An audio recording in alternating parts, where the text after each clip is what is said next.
Ladies and gentlemen, welcome to Sri Kachileva Patel Samaj Day 3 LAXMANBHAI Construction Premier League Season 2, organized by Sri Kachileva Patel Samaj Youth League. Get ready for thrilling cricket, unmatched sportsmanship and some vibrant community spirit. We'd like to thank all our sponsors, title sponsor LAXMANBHAI Construction Limited, live streaming media partners EPCO Quarries Limited, Gulf Timber and Hardware Supply Limited, silver sponsors South Sioux Farms, Apex Steel and Apex Piping, bronze sponsor Broadwalk Mall and Woodways Kenya Limited, fuel partner Silver Star Manufacturers Limited and Hariom Titans, man of the match partner Juja Blocks Limited, highest sixes partner Sarjan and Creatives Limited, Dot Balls MK Builders, Couple Timber, Alpha Aluminium and BBC Autosports, and our media partners East FM. We are here for the toss of Game 3 to be held between MAHADEV Strikers and Swami Bapa. The toss would be done by Mr. Harshad Koda. So requesting Mr. Harshad Koda. Oh, we have to do that again. Who will be doing the calling? The captain of Swami Bapa to the call. Mr. Harshad, you may. Thank you. Samaj. Call is Samaj. Samaj it is. And the captain of Swami Bapa has won the toss. What do you like to do? We like to bat first. The wicket seems a little bit dry and we are targeting to score high runs. And this is a new franchise, a new team. How do you see it as the build-up towards the game progresses? Are you happy with the team? How's the mix of the youngsters and the professionals coming? Let us all play a team, and if they give all the effort, we'll better win. Good luck to you. Thank you. And now we have Chirag Sisodia. Chirag, toss नहीं मिला आपको, but आपका क्या plan था? मैं fielding करने ही वाला था. मेरा प्लान है कि थोड़ा विकेट ड्राई है तो पहले उसको थोड़े 150 में रिस्ट्रिक्ट करके हम मैच जीतने का प्लान करें. चलिए आपके टीम के बारे में जरा बताएं. कैसा है? नया टीम है, नया फ्रेंचाइज है, पहला मैच है, क्या सोच रहे हैं आप? अभी पहला मैच है तो हमारा एक पहला मैच का है कि हम बॉलर्स और बैट्समैन को थोड़ा फ्रीडम देंगे कि आप अपने हिसाब से थोड़ा खेलो. एक दो मैच बाद हम थोड़ा रिस्ट्रिक्ट करेंगे. Chali, anyways, wishing both the teams all the very best. Good luck. Thank you. And that's it from the toss. Swami Bapa has won the toss and they've decided to bat first.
Good evening, ladies and gentlemen. We are live from the Srikachileva Patel Samaj. It's match day 3, and it's high-packed once again between the HS Swami Bapa and MAHADEV strikers. Like you saw earlier on, the HS Swami Bapa won the toss and have elected to bat first. MAHADEV strikers captain Chirag Sisodia was quite happy to receive to have been given the option to field first. Joining me in the com box is none other than Prashad. Prashad, you are in the middle for the toss. Tell us what you felt of the pitch. It's the same pitch that we've used in the first 2 days. The decision by the Swami Bapa captain as to their decision on how Bhavesh had no hesitation in choosing to bat first. Slightly different from what we've seen in the first 2 matches. What's your take on it? And welcome to the com box. Thank you, Mitesh. Mitesh, the wicket looked quite good. Very hard, very dry, especially with these weather conditions. I would have expected the captain winning the toss to bowl first, but not to be the case, because I also understand where HS Swami Bapa is coming from. They've got a very strong batting lineup. They have the likes of their professional Onkar Jadhav, very solid batsman. Plus they have some other good batsmen also coming in the team. So that could be one of the reasons why the captain was quite excited to bat first. But apparently, as you would have heard, Chirag Sisodia, the losing captain, as he would have also wanted to chase first. How do you see it? Will the pitch behave normal? Do you expect any sudden change in the pitch in terms of it slowing down later on in the innings? Maybe perhaps because of the pitch marks, the shoe marks. Do you think it will become more favor of the spinners, slow balls? The spinners definitely would come into play as the game progresses, because remember, it's a very dry, I can see cracks on the surface. Spinners will come into action, and the Kachileva Patel Samaj wicket has always been supportive of spinners, and more so in the evening conditions. But only thing is, we don't expect any dew. Just like in the first couple of games, there was no dew at all. This actually helped the spinners. Otherwise, with the dew coming in, it could be very difficult to hold the ball, grip it. So it could be a little difficult. But other than that, I don't see much of a change that the wicket is going to change much. It would more or less remain the same as the game progresses.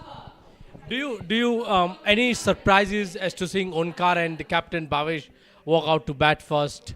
I spoke to Bhavesh slightly before the toss as to what he felt like in terms of a good score. And everyone has got a conservative approach of saying, putting up 150. Someone needs to go out and break the shackles of 150. We want to see a high-scoring game. Maybe for the entertainment for the crowd that's come in, it's a nice chilly evening at the Samaj grounds. The youth have come, the kids have come, the elderly have come. 10, 9, 8, 7, 6, 5, 4, 3, 2, 1.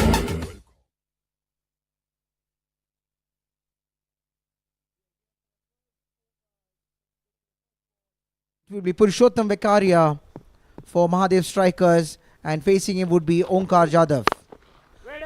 Full toss delivery, but hit straight back to the fielder, and that would be a dot ball, which means another tree planted. That's an initiative that I think I'd really want to be associated with, but credit goes to the organizing team of the Srikachileva Patel Samaj and the youth team to have come up with such a brilliant initiative to give something back to the commentary. Something back to the environment. Forget about commentary, they're doing a lot about the community, but to give back to the environment, that's such a brilliant initiative,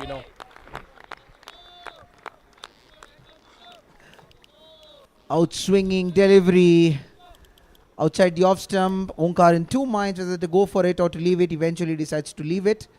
Looks at the umpire, but only in disbelief, as it is not going to be a wide. That's another dot ball. Purushottam, the key bowler for Mahadev strikers, very good bowler, plays for Ruraka.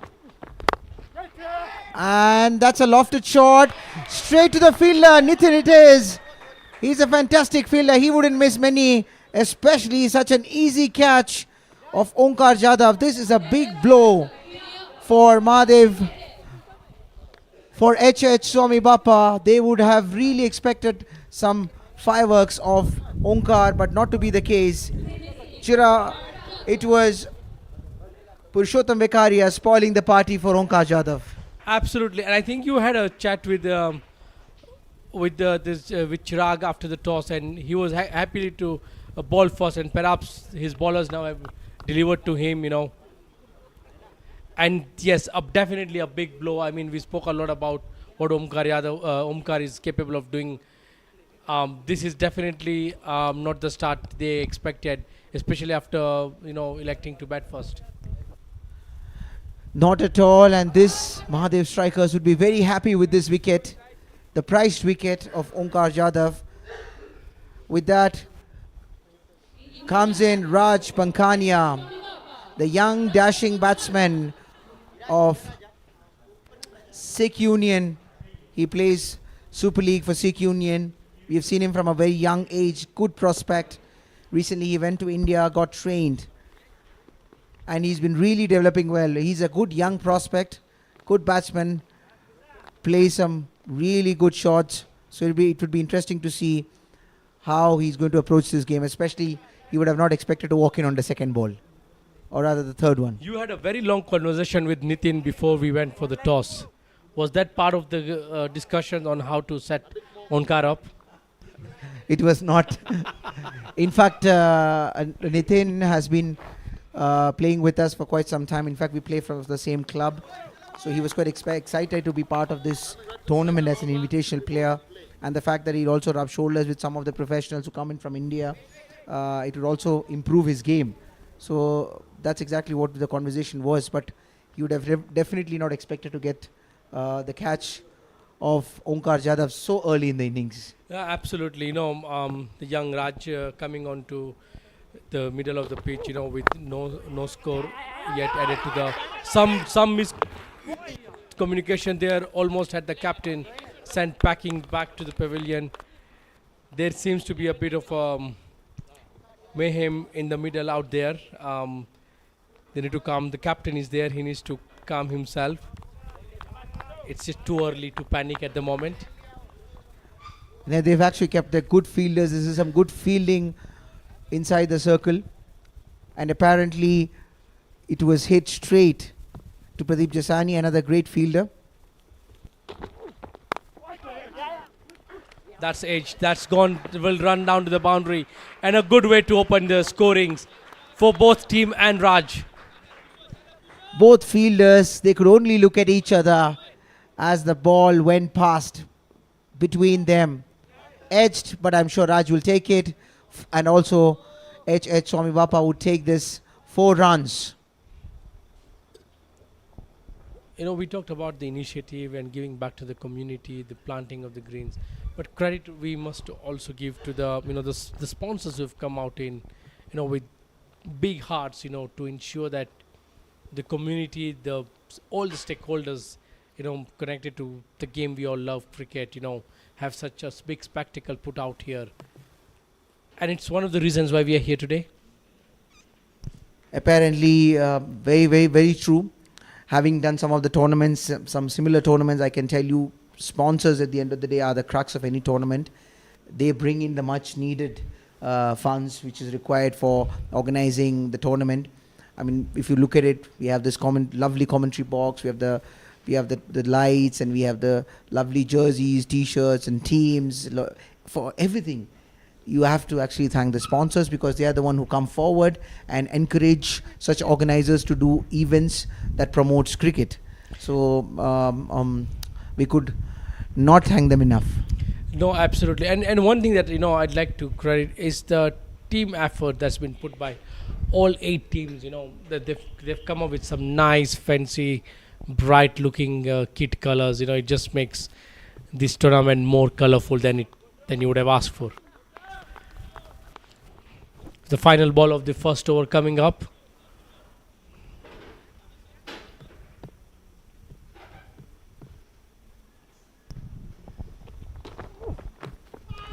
Straying down the leg, we'll wait for the umpire's signal. Umpire signals a wide, and that's 1 extra added. That's 1 run to the total of the batting team. And with that, they will move to 5 runs with 1 delivery remaining in the first over. How does both the batsmen's approach from here on change, because they've lost a very good... Oh, what a strike there. Brilliantly played there by Raj Pankhania. Lovely looking stroke. It was full as the treatment, and he placing it quite well, slightly wide of the point fielder. He could only watch it sail to the boundary. There was a third man down there, but he could have also not stopped it, and that's 4 runs. Lovely shot from Raj Pankhania.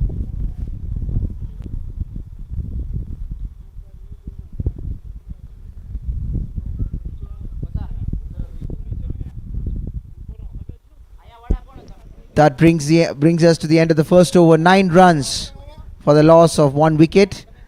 Although they went for 9 runs, Mitesh, they would be very happy to see Onkar Jadhav back in the pavilion, because he could be a very dangerous customer. Yeah, I think you mentioned quite a lot about how brilliant of a batsman Onkar is, and it's a big loss to the HS Swami Bapa. But I think they have batsmen capable to, up the tempo, put up a decent score. I'm sure Bhavesh up front during the toss mentioned to me that they're looking at close to 150, 160. We've seen that score in the first 2 games. Maybe someone needs to just up the tempo and maybe score maybe 10, 15 extra. The crowd is here to cheer them up. They want to suck in those direct balls flying over to them over the boundaries. It's just going to be more entertainment and entertainment. I think this also has to do with the wickets. If you look at it, this is early part of the winter. We're still very much in the winter, and this time, especially when you see the domestic league as well, the early part of the matches, the first 10, 12 games are usually low scoring. That's a dot ball there. 1 more tree planted. That's a dot ball of the first ball of Arshdeep Singh Kundi, and he's right on the money. Arshdeep plays for Simba Union. He is a very good young lad. He generally an in-swinging bowler to the righties. What a bounce. What a brilliant line. Got bounced there. So this one apparently he moved it away. Or rather, there was this extra bit of bounce that surprised the batsman. So to answer your question, so usually when you have the NPCA Cricket League here as well, the first few games, especially the first half of the games, that's another dot ball. The first 10 to 12 games, especially the first, I would say about maybe 8 weeks or so, you would always see low scoring games because the wickets, because they're coming back from the rains. Most of them are working on the wickets, but as and when the summer progresses towards September, October, then you see really high scoring games. I think I can't disagree with you there. Kundi bowling brilliantly. There's a bit of a surprise footwork by Bhavesh there. Lack of footwork in the earlier deliveries. He was sort of moving away from the ball. So this is exactly what I was talking. Coming in, angled into the righty, and a little bit of extra swing for him. Almost yorked the batsman. Bhavesh, the captain, on strike. He would be trying to let loose after 4 dot balls. A big swing, but only finds the fielder, and that's another dot ball. 5 dot balls already in this over. Arshdeep Singh right on the money for the captain.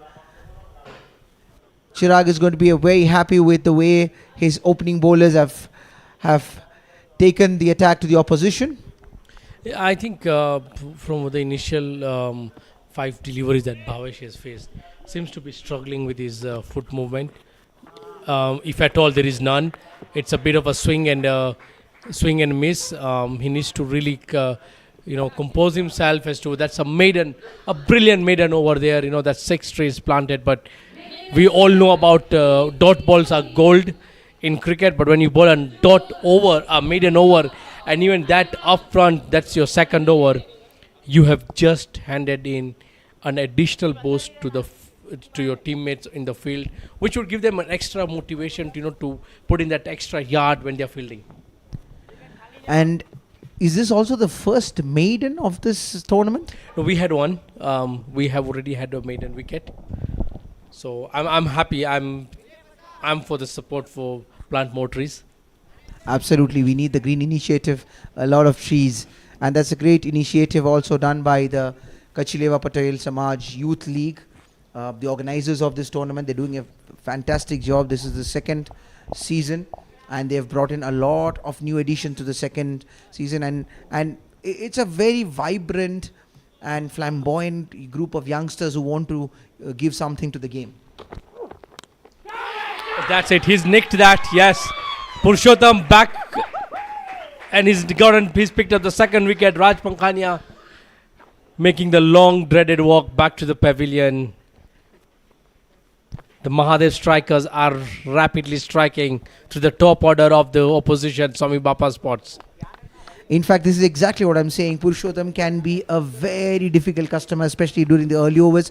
He gets a late swing and cramps the batsman, and he just nicks it, and the wicketkeeper makes no mistake about it. It's an easy regulation catch. Second wicket for Purushottam Vekaria, and he makes sure that he gets the wicket for his captain.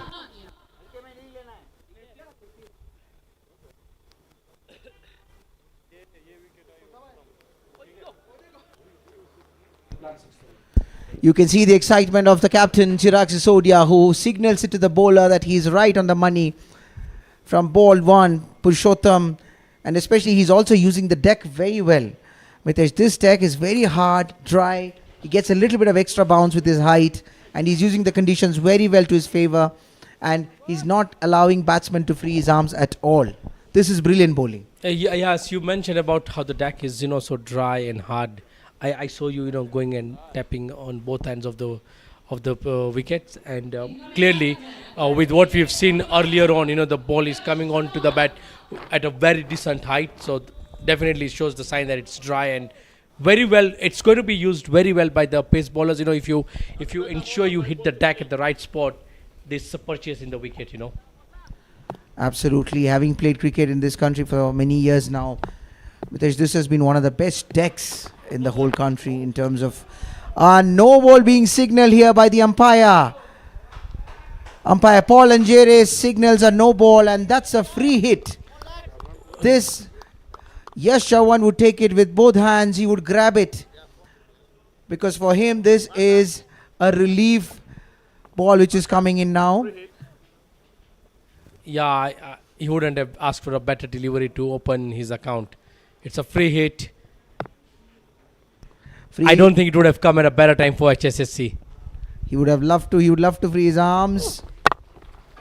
What a delivery as your backup for the free hit. Just conceding. No, they didn't run there. Very interesting.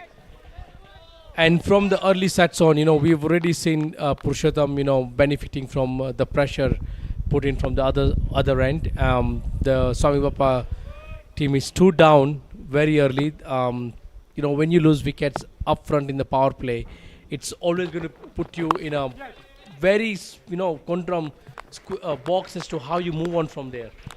Absolutely, because in a T20 game, the whole game pretty much revolves around the power play. I'm a firm believer that as a batting unit, when you go in, or even for a bowling unit, power play is of extremely high importance, because imagine as a bowling team you get 3 or 4 wickets in the power play, or let's say even 3 wickets in the power play, and restrict them to 30-36 runs. Or if you're batting, you would want to get at least 50 or 45 to 50 runs without losing a wicket or 2. This would be very, very important. So power play is very crucial for the T20 setup. That's again the 7th delivery for the captain. He hasn't connected any. He is really struggling out there. There's lack of any leg or foot movements there at all. There's nothing. He seems to be trying to hit it. He's putting in an additional. He wants to hit it hard rather than just trying to get his eye on the ball and see the ball first.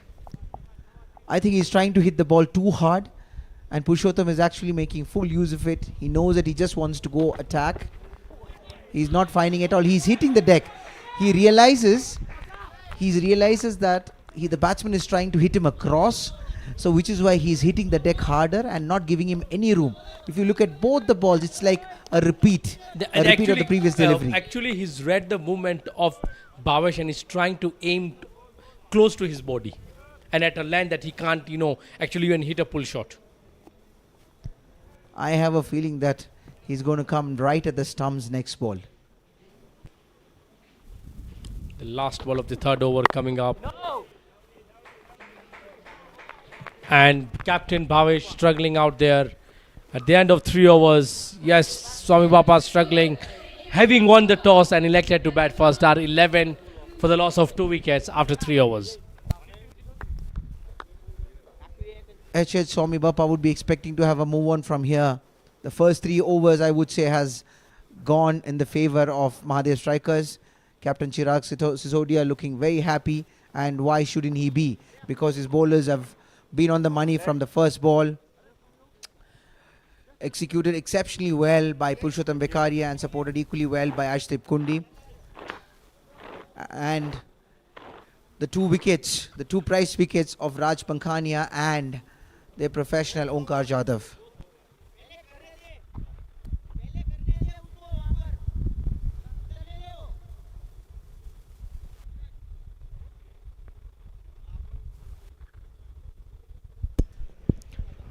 Ashdip with a brilliant first over where he didn't concede any.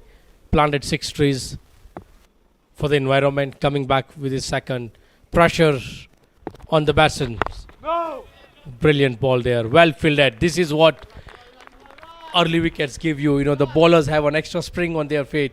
They're going to save that single. And you can see that even the point fielders now seem to be like 2 yards closer to the batsman. And the point fielder has been brilliant. He has made already some couple of good stops. And I see he's putting his body behind the line. He's trying to stop every ball that's coming his way. Full delivery, hit straight down the ground, but the fielder stops it. Good fielding again from Pankaj. Make sure that this is only a single scored here. 1 more run added to the total of the batting team. How does Bhavesh now approach? He's not yet opened his account. He's faced 9 deliveries. I think he's trying to hit the ball too hard. He just need to allow the ball to come to his bat. And he's been trying to completely target the mid-wicket and cow corner. Yeah. This is the first time he tries to hit it towards the covers, gets an edge, but the third man cuts it. That's another single. Too early to call, perhaps, but what did you make of the decision to bat first? As I told you, I would have, if I was a captain, I would have bowled first as well. And as Chirag Sisodia was already mentioning, this wicket definitely has something.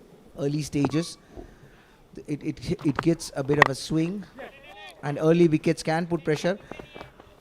Nitin attacking the stumps, but yeah, equally good run stolen by Yash Chavan and Bhavesh Irani.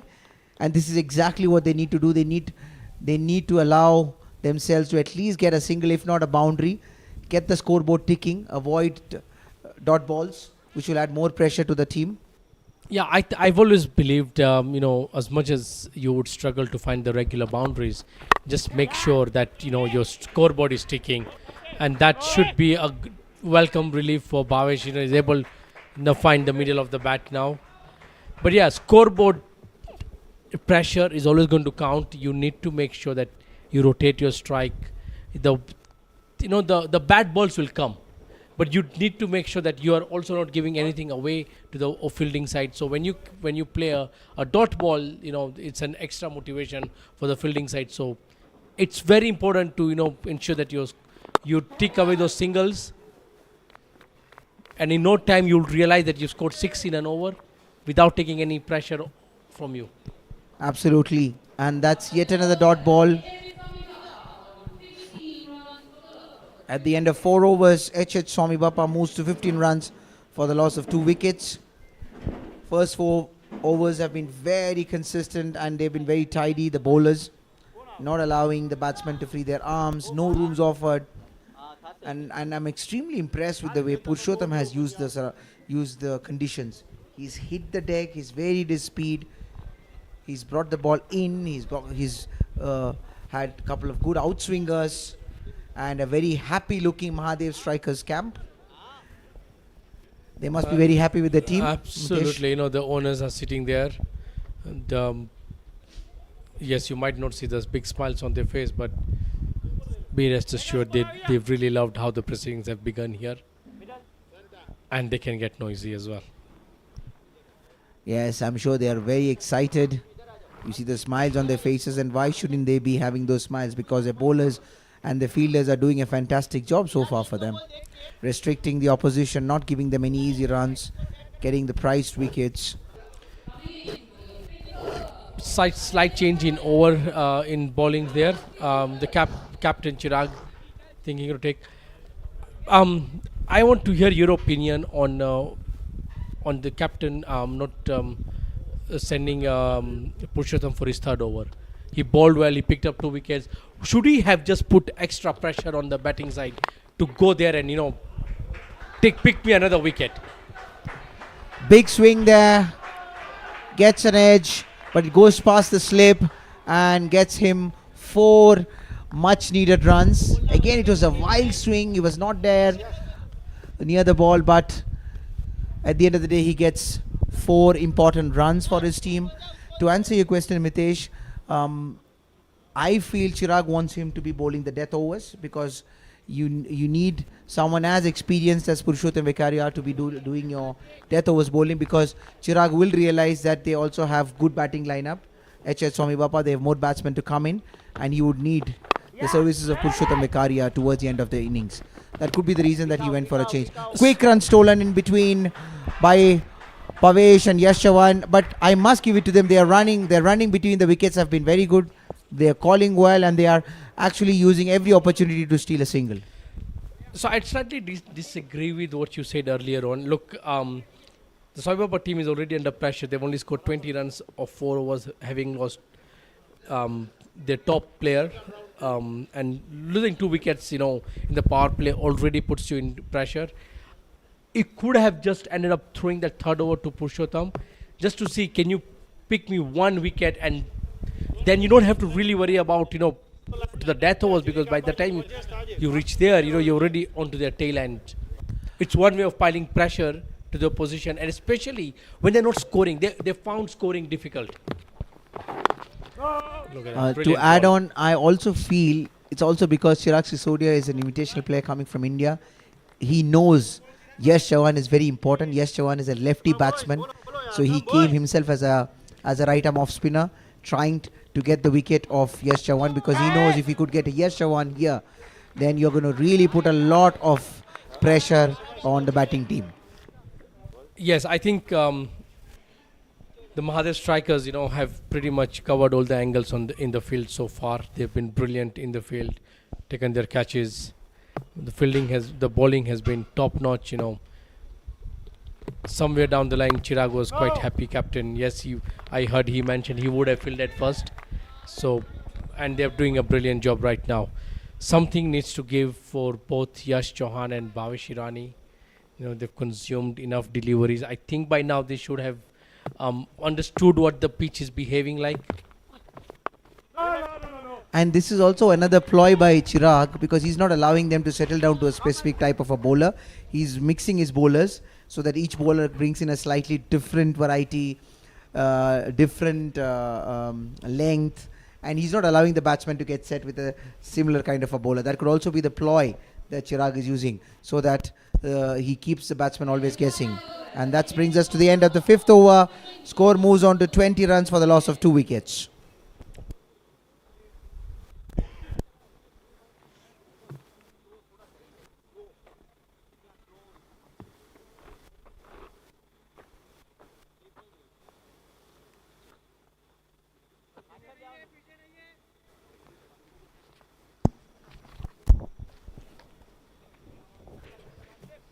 Ashtip Kundi will bowl his third over. good decision to continue with your bowler, with Arshdeep Kundi. Try and, pick a wicket. He's been very brilliant with his 2 overs so far. Bhavesh getting another single. This is the last over of power play. Very rhythmic run up and very nice action from Arshdeep Kundi. It's a pleasure to watch the way he's steaming in, rhythmic run up with a high arm action. He's also got a good height. He's a young lad.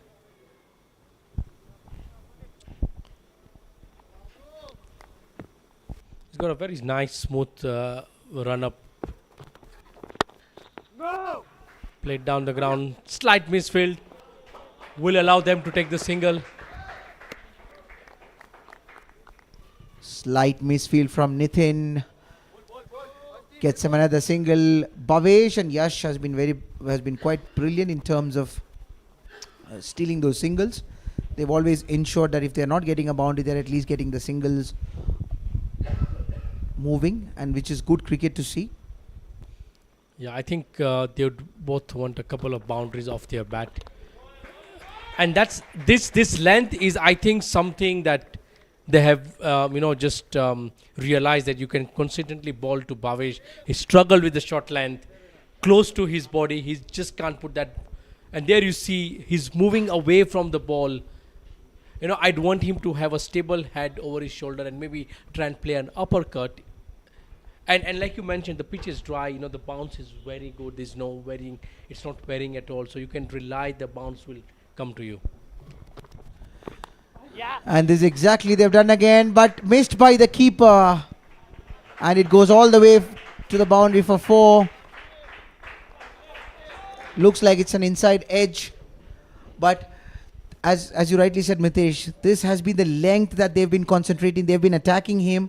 The one which is coming in with a little bit of extra bounce has been struggling because he's been, as you rightly said, he's not been playing the ball. He's been moving away from the ball. He's trying to hit it very hard towards mid wicket and cow corner. He's been going across. Another ball and the same result. Yeah. Yes, he got the odd edge that went to the boundary in the previous delivery, but clearly his leg movements, his timing are really not there. The rhythm from what you would want your opening batsman to see is lacking. Chirag, I'm sure as a captain would have told Arshdeep to keep bowling in the same channel to Bhavesh, expecting him to do something silly. This was a full delivery, but straight hit to the fielder. That was a risky single, but they made it well in time. If it was a direct hit, we could have had trouble here. And at the end of the power play, it's 27 for the loss of 2 wickets. In Swami Bapa on 27 runs for the loss of 2 wickets.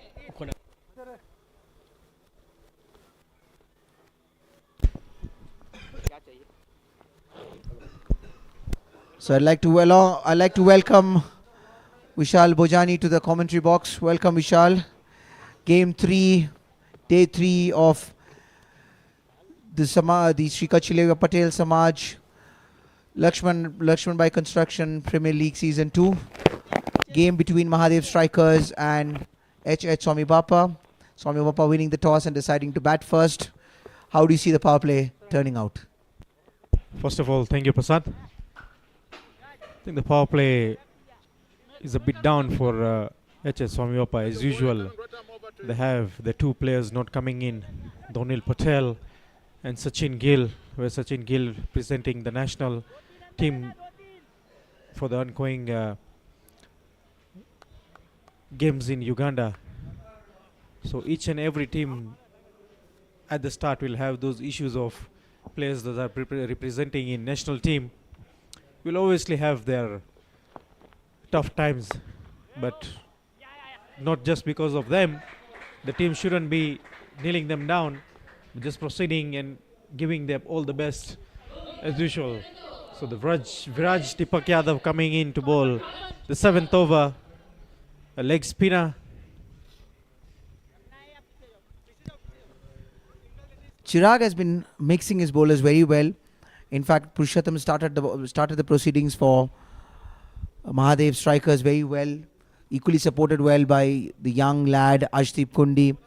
Chirag bowled one over from the other side, especially considering that Yash Chavan is still batting there. And now he brings in Viraj, not allowing the batsman to settle down to any specific bowler. He's mixing the bowlers well. They've had a good power play, getting 2 wickets and restricting them only to 28 runs. Vishal, from your experience, you've played your most part of your life's cricket in Samaj, especially this evening conditions, this wicket. What do you think should be the approach of Swami Bapa team as they go in towards the next 10 overs? I think it has to be a simple game of cricket that's going to be played. As we talk, Pradeep Jasani doing a great fielding up there. Just taking their time. I think the way Yash Chavan has taken 13 balls of 5, patience is there. If you take your time and execute what is going to come, obviously out of 6 deliveries, 1 or 2 will come to your approach. So make use of it and execute it well, and the runs will start flowing. The way yesterday in our game, the way we were playing yesterday against Hariom and Ndovu, the start was slow, but initially when it came to the end of 20 overs, the total was at a massive score of 142. So if they plan well and go well, it's all matter about keeping the wickets well. The 2 wickets down shouldn't have the tail triggering around. What a delivery! What a fantastic delivery! No room at all. It was the one that was straightening up straight to the leg stump and cleaned him up. That's clean bowled, and that's the end of Bhavesh Hirani. Viraj Dipak Jadhav producing a brilliant delivery to dismiss Bhavesh Hirani. As we mentioned, as I even mentioned, saying they don't have to do things trying out. They have to work out, get the singles done, the field is open, get 1, 2s, 1, 2s, 1, 2. 1 or 2 balls will come in, get the executive right, and everything will work out well. But they need to be careful in terms of losing wickets. You lose too many wickets, you don't build partnership. This could be a big trouble for them, as you rightly mentioned, if they have to even look at 140 plus runs at the end of the first innings. So the key would be they need to build some partnerships, which is what it has been missing. There was a little partnership which was developing between Bhavesh and Yash Chavan, but it was broken right now by Viraj Dipak Jadhav.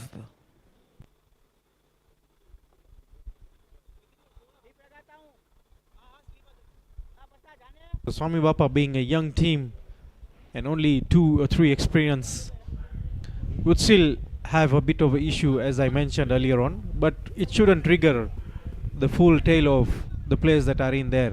I think it's a young opportunity to the players who are out there.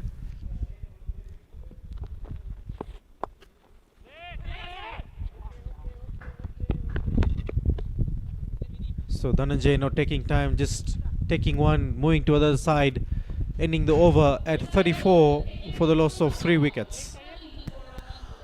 And also I'd like to ask you, Vishal, we play a lot of our cricket here in the morning, especially day cricket. So do you think that also plays a role, especially when you are approaching the night cricket? Not really. With the conditions, a few days conditions will be the outfield will have a lot of dew, which is going to be an issue to the bowlers gripping the ball well.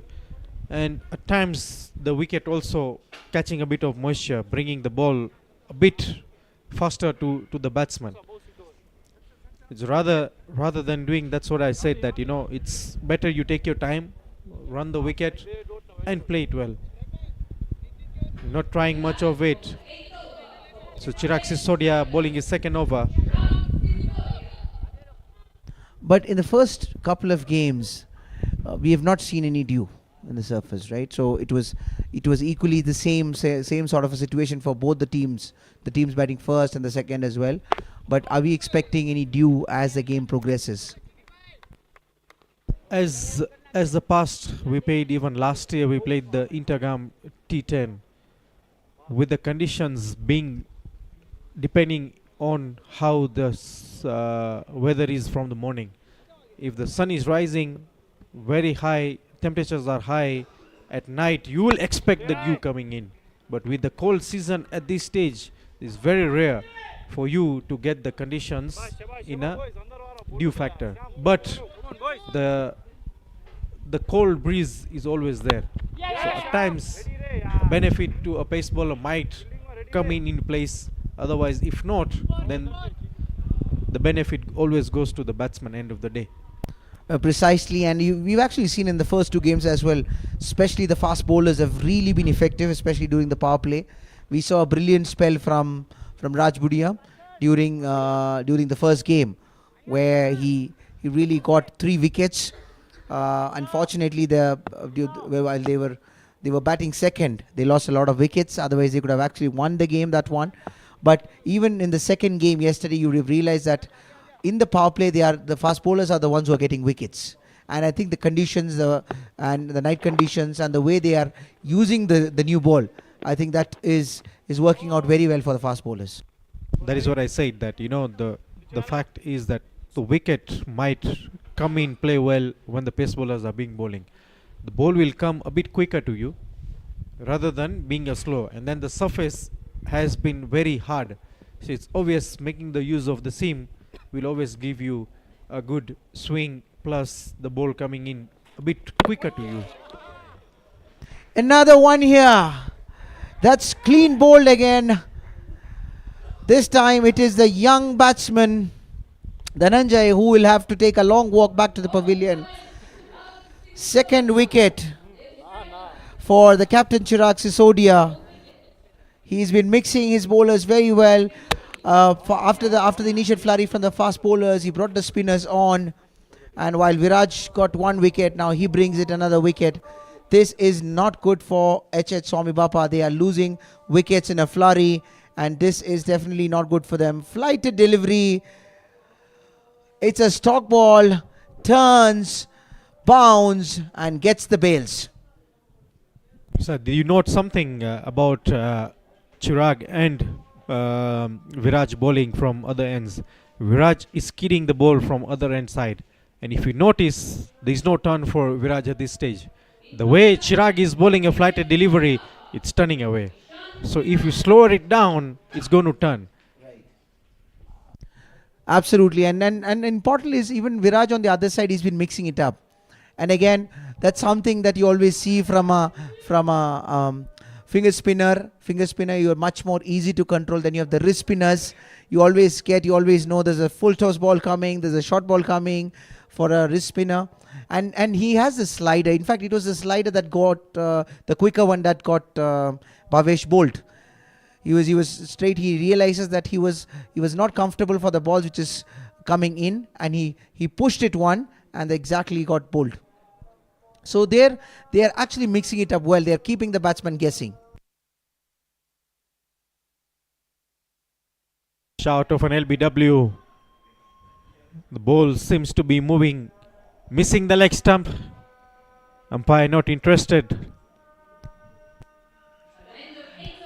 So we have very experienced umpires for this tournament, the likes of Shashikant Sangani and Paul Anjere officiating this match, and the third umpire is Lalji Budia.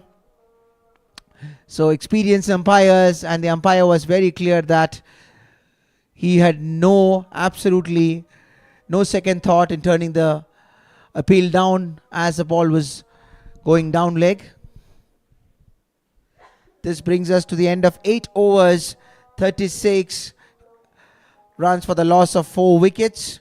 Mahadev strikers are going to be very happy the way their bowling has been performing, and also equally supported well by their fielding. We still have one more pacer missing in Mahadev strikers, that is Jasraj Kundi. So with his experience, that's a good shot by Yash Chavan, straight towards the screen. A 6. A brilliant shot from Yash Chavan. Flighted delivery. realizes an opportunity to go up and goes straight past the bowler, the best place in the house to hit, and it sails all the way for a beautiful sixer, the first six of the match from Yash Chavan.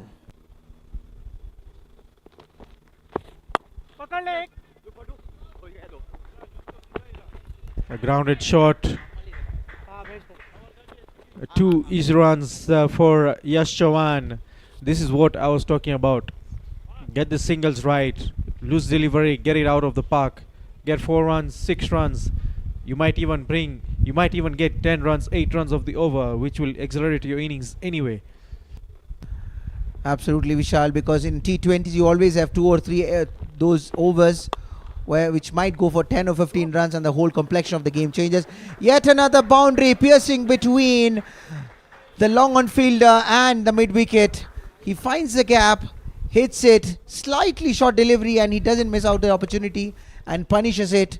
Gets 4 runs, much needed 4 runs for his team. Just rolling back, judging the short ball really early.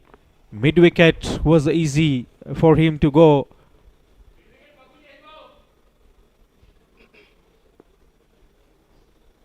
And 3 deliveries already, 12 runs. Another flighted delivery, mid wicket region. Another 6. Brilliant hitting. This is some great shots. He realizes it's a shorter boundary. He knows he can attack, and it was to his stronger side, and he goes for it and clears the boundary easily and gets his team 6 runs. So he would have wanted to go against the leggy, especially like righties normally go after the off spinners. For a left hand batsman, it is a leg spinner, similar to an off spinner for us righties. So yet another dot ball here. Good fight back from the bowler as well. He's already hit 2 sixes and 1 4. It would be interesting to see how he goes for the last ball. Flighted delivery, hits through the covers, but the fielder cuts it off. Arshdeep Kundi, but they still manage 2 runs. This is a good over for Swami Bapa. Almost 18 runs coming off this over. They move to 56 for the loss of 4 wickets after the end of 9 overs. The only thing the players of the SWAMIBAPA needs to do is stay with Yash Chavan, use his experience and get it deep to the at least 18-19 overs. Then you'll see the score coming in. Kishan Kerai, the young lad from Swami Bapa. If I'm not mistaken, he's also the captain of the Division 1 team of Swami Bapa in the NCCA League. Vishal, if I'm not mistaken.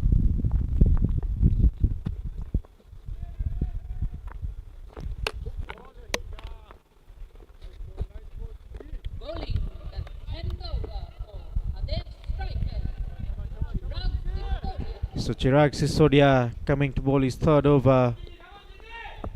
Kishan Kerai, a full toss. This is what I'm talking about. Give opportunity to Yash, stay with him, let him do what he's good at. In fact, Yash has totally sounded to be a different batsman than the other batsmen of his team. He is at so much ease when he's playing, and that's because he's actually taken some time, as you were rightly mentioning, in the middle. He took time to get his first 5-6 runs, and then after that he decided to go and take the fight to the opposition. Chirag is a very handy customer. He is very experienced, seasoned campaigner. He knows that Yash Chavan is trying to cut loose, but not giving him any room, but still gets a single. Brings in the young lad Kishan Kerai back on strike.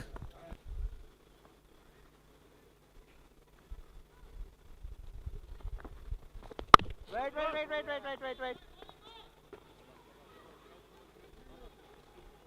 Shabbash, boys, bolo yaar, come on. Kishan just getting the balls right, not going hard, trying to sneak singles. He's guiding down, a quick single there.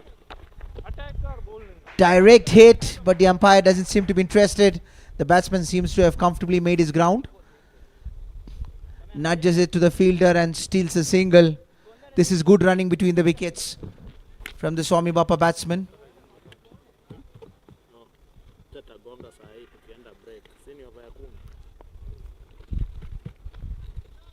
Making some adjustments in the field for Yash Chavan. Taking water. He realizes that this is the last ball of the over, and he sees that the Yash Chavan could go after his bowling. Yet another single stolen by Yash. What is interesting to see, Vishal, is the running between the wickets. Even earlier between Bhavesh and Yash, and now it's between Yash and Kishan. They have not left any opportunity to steal a quick single. I think when you start giving out the rotations, start giving out singles, this is the way to move on. The way Mahadev strikers have been rotating, keeping up with the wickets, this is what it has to come in. So we'll have a bit of a break.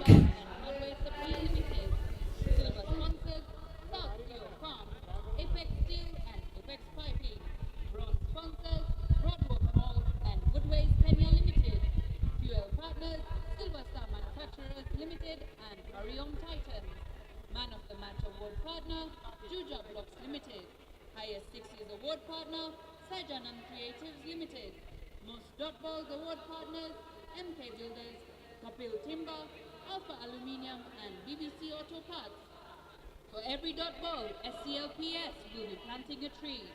Media partner, East FM.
Come back, Mitesh.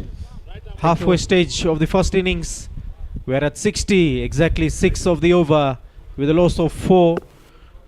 Nitin Arvind, the new bowler again.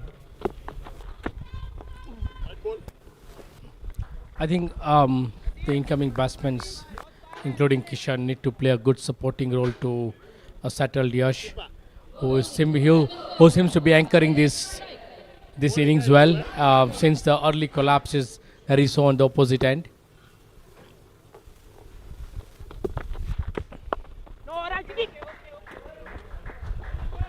So the way the quick singles are coming in, I think Yash and Kishan have a positive role to play in this game. Rather than putting the good balls in the dot place, they need to go in, take a single, get back to the other side, give another person a strike, lose balls, go away with it full on.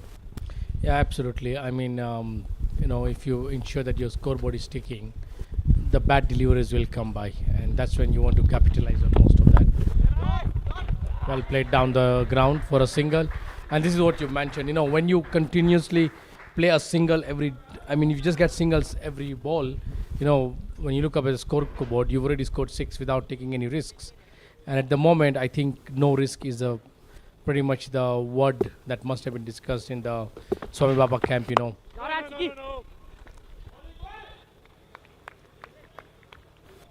They still have plenty, another 57 balls to go. Even if they score another 60, that is another 120 mark. Loud appeal there by Nitin. Umpire not interested at all. It looks like pitching outside leg stump.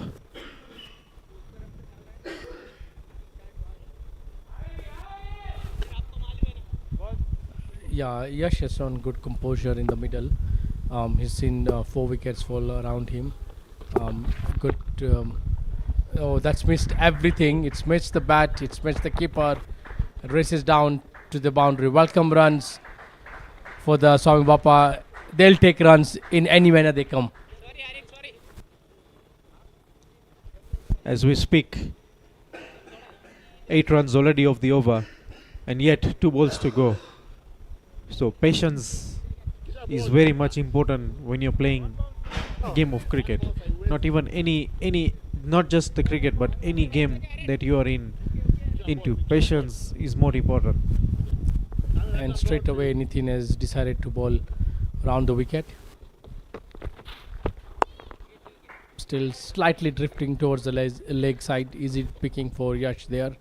And you rightly mentioned, you know, 9 runs already off this over. No risks taken. And suddenly the scoreboard is moving.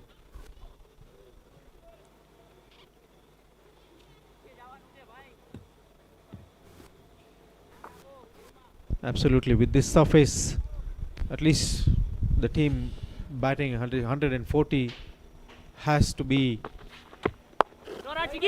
on the board. At the end of the 11th over, the scores are 69 runs for the loss of 4 wickets. Kishan Kirai and Yash Chauhan in the middle for Swami Bapa.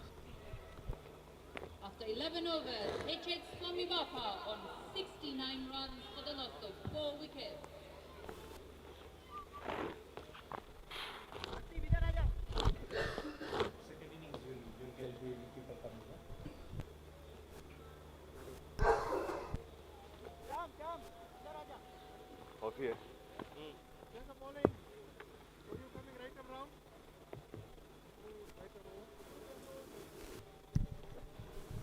So yet another spinner coming in. Chirag Sisodia making use of all his available spinners to come and bowl. As he mentioned during the toss, he's giving freedom to all his players to try out any possible things that is needed to be done, so at least he could try and execute more into the 6 other games that yet to be played for his team. You know, I like that approach. You want to give freedom to your players to go and express themselves. And I think the first game is the best time to do that as a trial. And then you learn from there on. And also to see spinners operate from both ends. You know, you're going to be ensuring that you're finishing these overs in a hurry. You're giving batsmen very less of a time to, you know, just get used to them. That is over the covers. Region to Kishan. Not a powerful hit, just getting the timing right.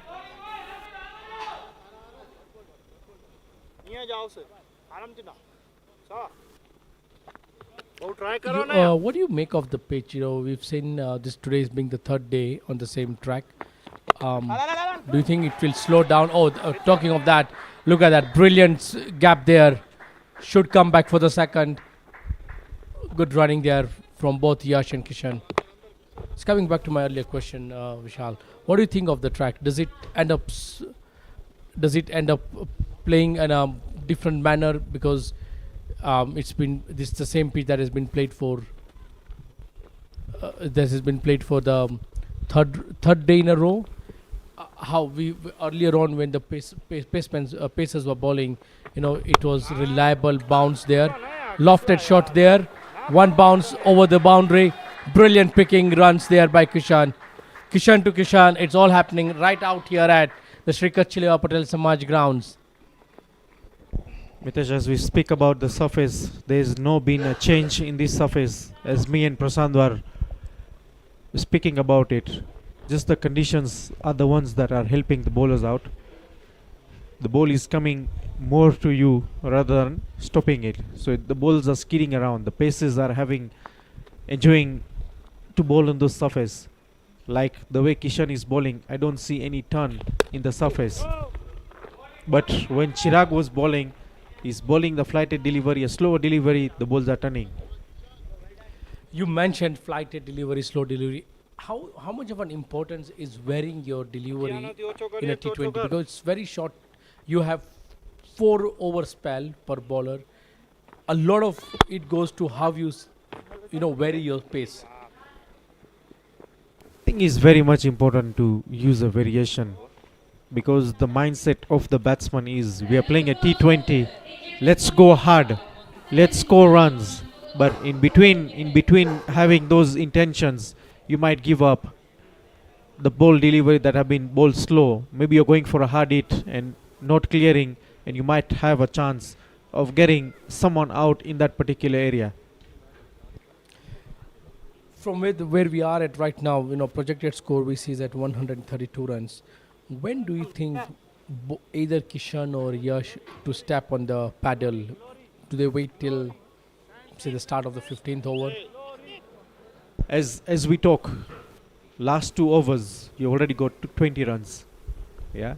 So the way they are going, I think they have to be not going hard, not planning to get 12, 13 runs of the over, execute the wrong deliveries well, move on. After, if the wickets are in hand, you'll obviously have a high chance of you having confidence to go for the ball. You rightly mentioned, I think the wicket column initially put the Swami Bapa team on the back foot, losing early wickets. But yes, like you rightly mentioned, if you have wickets in hand towards the end of the inning, you have that extra boost to go after every delivery then. Correct. So it's not easy. It's not easy when you have the wickets not in hand. It's obvious, if you're playing 20 overs, you have to play 20 overs full. No. It is a good way to finish the overs well, get some runs. Importantly, 5-10 runs could also help you in defending the total. So far, brilliant over by Nitin there. 3 very good line ball there. Cut away. There's still another dot. Dot balls are gold in T20. How much of pressure is going on right now to the batting side? Especially when you're in the 13th over. A dot ball in the 13th over for a batsman is a pressure building situation at this stage for the batsman. 5 dots. Something needs to give here. Kishan needs to see how to convert one of this. Oh, that's the pressure you're talking of. There was no single there. That's the pressure that's given. Kishan making the dreaded walk back to the pavilion. A risk-taking run there from Kishan and Yash Chavan. And at end of the 13th over, Nitin Arvind bowling a maiden, covering his previous over runs. End of 13 overs. H.H. Swami Bapa on 79 runs for the loss of 5 wickets.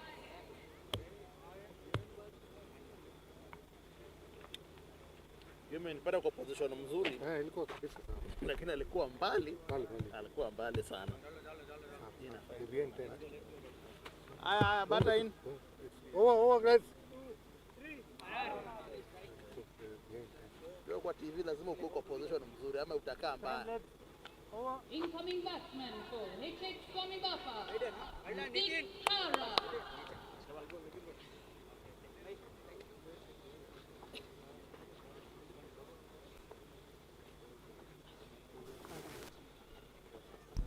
So Rutik Kara, another youngster coming in to face Viraj, the 14th over being bowled by him. Vishal, we've had 2 maidens bowled by the Mahadev strikers in this innings, and one was the previous over, picking up that wicket. And we mentioned about it, the dot balls were creating pressure, and we saw that, he's trying to, Kishan was trying to hit it hard to get that run, because mentally it does end up affecting your batting. To me, even 3 dots, first 3 dots maybe you face might even give you a pressure, because T20, as usual, I said, nothing to do with dot balls, pressure creating situation. Just take your run, go to the other side, relax there, let the other batsman come in, give you another one. That is how the momentum will start building in. Because when you rightly mentioned, when you play 4-5 dot balls in a row, you already put yourself into a back foot, and you already thinking of perhaps going for that glory shot, and like what we just saw, you end up losing a wicket. Is what Kishan did to try and avoid a maiden over.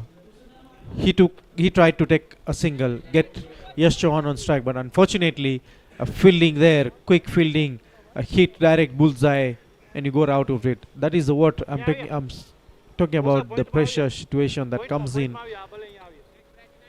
And if you don't hold back that pressure, you might do something unnecessarily, and you might even damage your intention towards the game as well.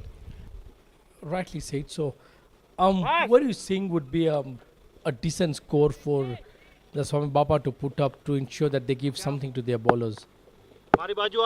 As I mentioned earlier, 140 at least has to be on the board. And for that 140, quite a lot of it depends on the fact that Yash Chauhan is right in the middle. He's playing a very good anchoring role. He needs one partner to stick with him till the end of the innings. He has to bat through alongside with Rutik Kara. Even Rutik can bat and can also score runs. So it is what his mindset is all about, and how to go about it with Yash Chauhan. A full toss towards the covers. What a shot. What a timing there. And it just seems like Swami Bapa are relying quite a lot on Yash right now. He's pulling this team out of trouble to ensure they put up a good, decent score. As I was discussing the same with Prashant, they still have 2 more players who have not come down. One is Dhonil Patel, who's not flown in from India because of his inconvenience issues. Sachin Gill representing the national team at this stage in Uganda. So if those 2 players come in, automatically the team building up becomes more stronger than the way we are looking at this situation. Yes, there's a big country. I mean, we all know the Kenyan national team is in Uganda right now on national duty. A lot of teams are waiting for the return of these national players. I believe they're coming back on the 27th. I think they are flying after 27th. I think they have their last game in the morning on 27th, if I'm not wrong. So after 28th, most probably end of month, let's say end of month, all the teams will be having all the players back, and we'll have a good cricket. And that would also go ahead and, boost the youngsters in the team. They'll have someone to look up to, someone, the experienced players that will be coming in, they're able to, give you that mentorship that is very important, like how to handle yourself in pressures situation, in case you fumble or drop a catch, they're always there to lift the spirit, Absolutely. All these youngsters or the guys who are coming up, they need backup. If the backup is not there, then definitely there is nothing that they are going to come up with. And there's a signal from the umpire, and no ball. Almost another run out there.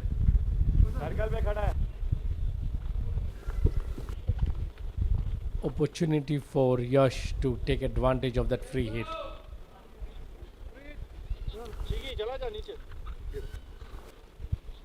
Oh, that was very close. I think he was gone. Rutik Kara was not in the picture.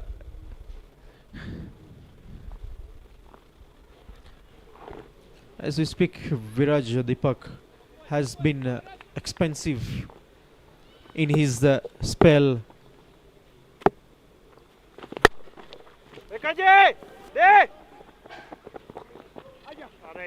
Slight fumble, yes, does allow them to come back for the second. As we talk about Viraj, he's given 3 overs, 39 runs. At a time when his team is just conceding at 6.5 runs and over, his slight a notch expensive. So 14 overs down, 91 for 5. Courtesy of Yash Chavan playing on 41 runs. 91 runs for the loss of 5 wickets.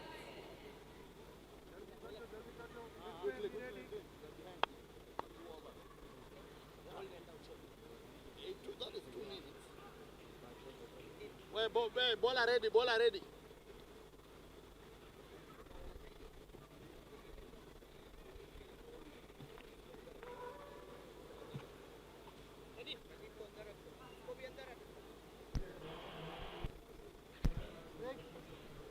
Nitin Arvind coming to bowl his third over. As we speak now, 6 overs left. 91. Courtesy of Yash Chavan. The build-up of Team Swami Bapa.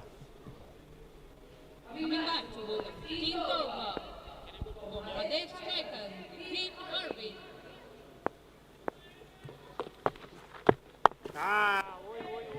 Nitin bowled a brilliant maiden in the previous over. Started on a very good line there, not giving any room to the batsman. Oh yes, the dot balls has given him his first wicket of the evening. Captain for Mahadev Strikers would be very happy with that bowling performance by Nitin so far. Playing across the line.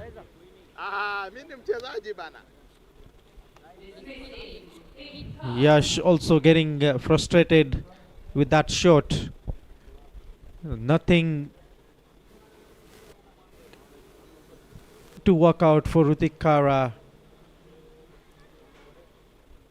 Yash needs a partner to see him through this, because he can't be doing all the hittings. Not now, because half his team is back in the dugout. He needs a few lusty blows from the other end.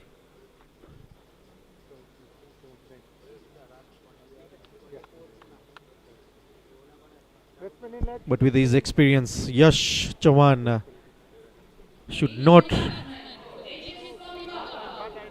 be having another pressure on it. With Krishil Patel, just few months ago, Krishil Patel represented the Kenya under-19 in Nigeria. So he should also be getting the back foot on, staying there with Yash. Please try and get 230 runs from here. Yeah, I think that's the list that the Swami Bapa team would want from here on. They have enough of overs to go. So even if they go at the current rate, should not be an issue. But what's concerning to them, oh goodness, talking about that, Nitin has picked up 2 in 2. And that's a big setback for the Swami Bapa team. So the ball drifting in to Krishil Patel, going hard towards the ball, not getting any line to the ball, just between the pad and the bat.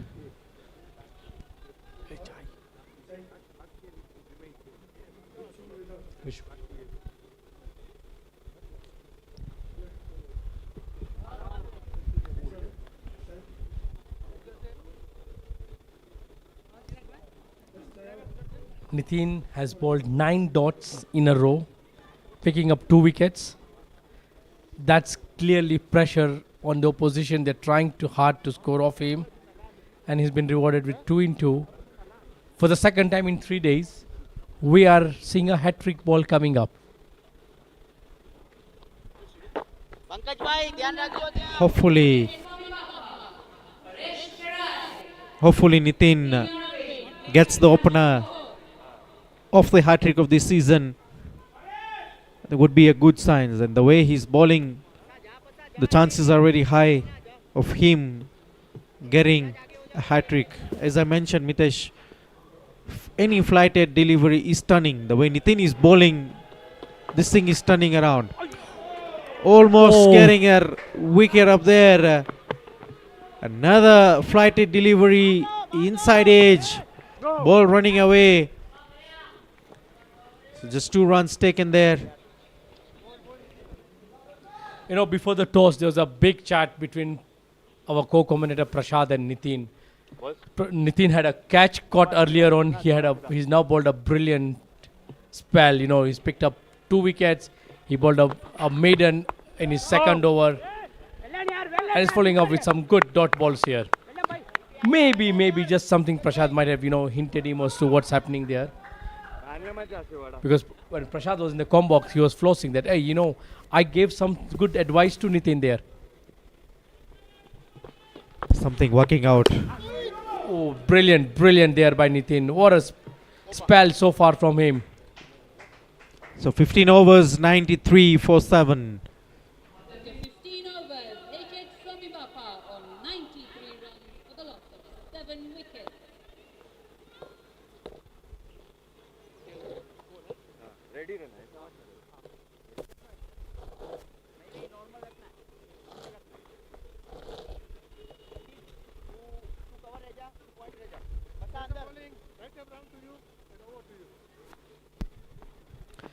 Captain Chirag coming to bowl his final over of the spell.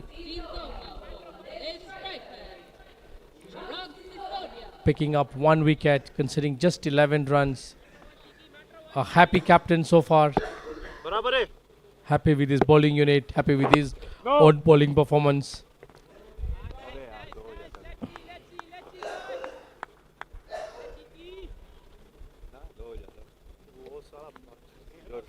What do you have to say about how Chirag has gone with his troops, marshalling his bowling unit? It's all about something to work out. First game, not trying much to do. Get you something right. Anything that works out is a benefit to him throughout the tournament. Maybe somewhere something, as Chirag comes from abroad, he doesn't know the players, how the players are playing, what the role is being played. He's taking at least a game to try and execute of what the players are in his team and what they are trying to do. Rightfully put so, and I think it was very good to hear of him to say that he's going to use the first match as a learning curve for him and the team, so that what each player's strengths are, and it's worked out very well for them so far.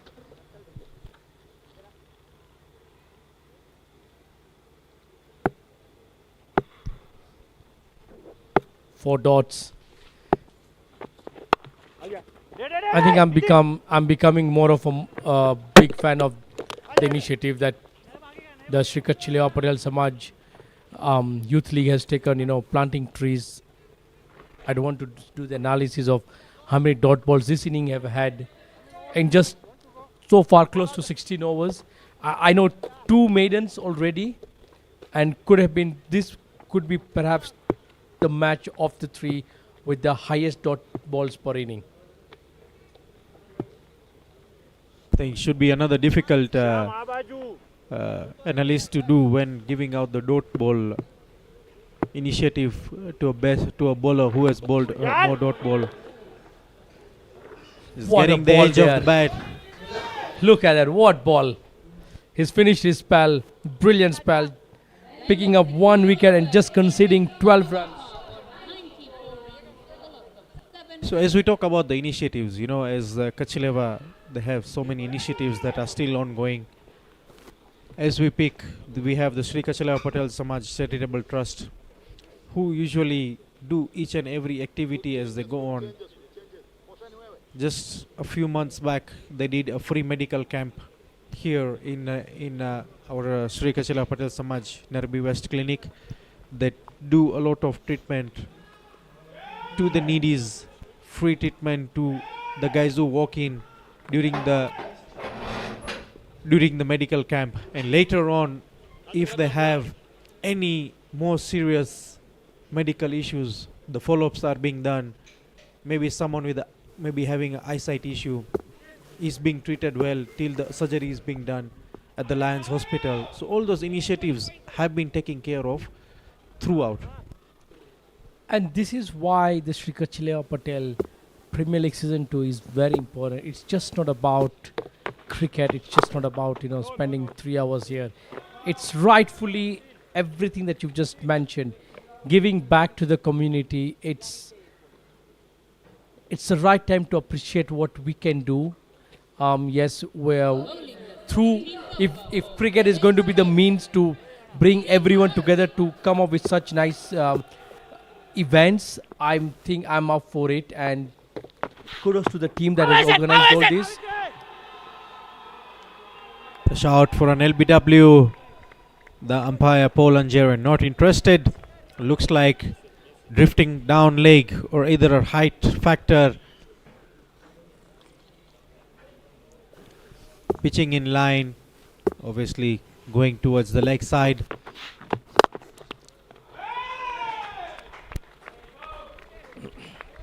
Three dots.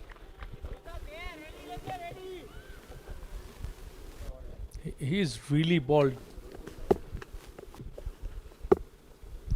Nitin once again sticking to his line.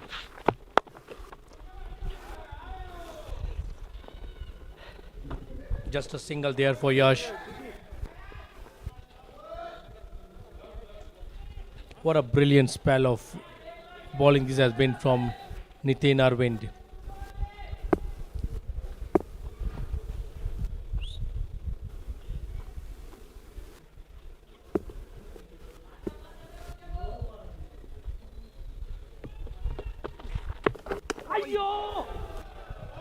Wow, what a jam of a delivery there.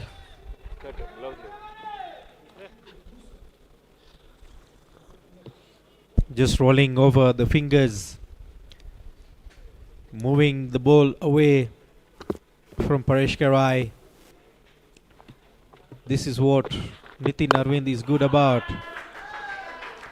So 17 down and 95 for 7. A good spell there from Nitin Arvind.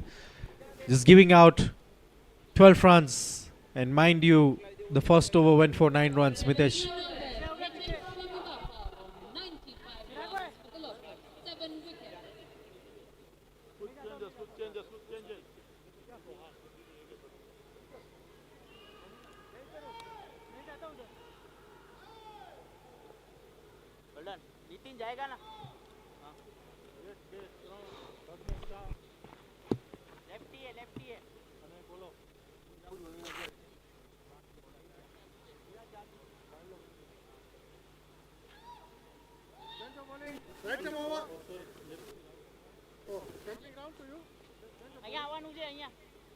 Look at that.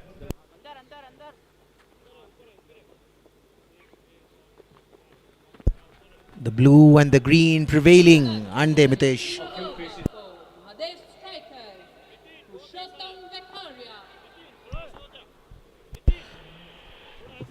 As we discussed earlier, Mitesh, Purushottam coming to close the proceedings for the MAHADEV strikers.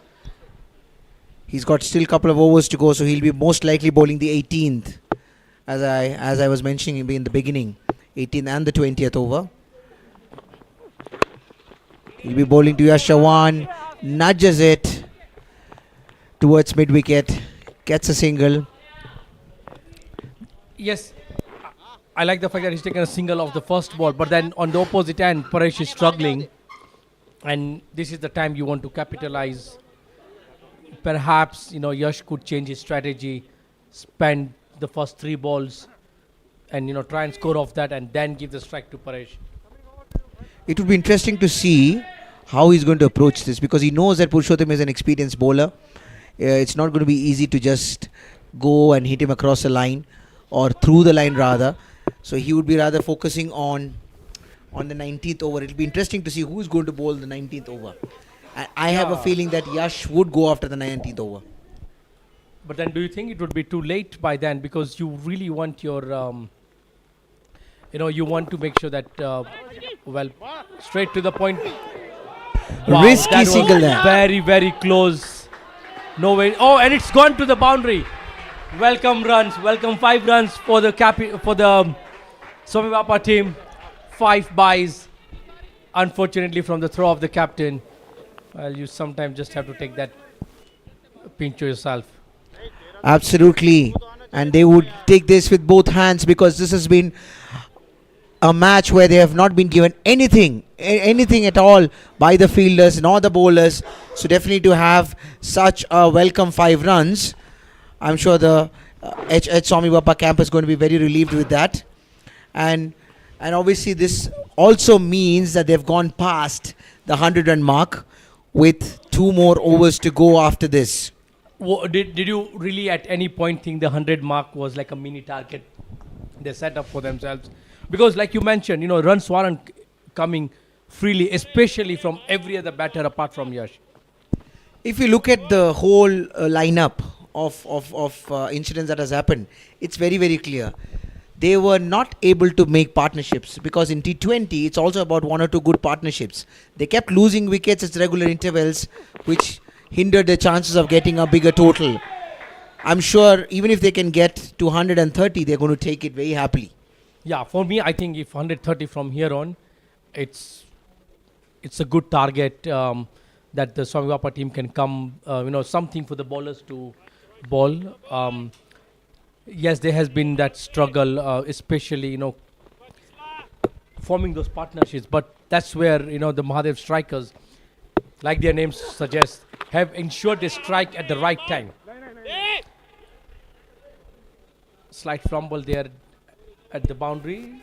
He's a good fielder, Pradeep Jasani, but he was just a little deceived by the extra bounce after the ball landing on the field.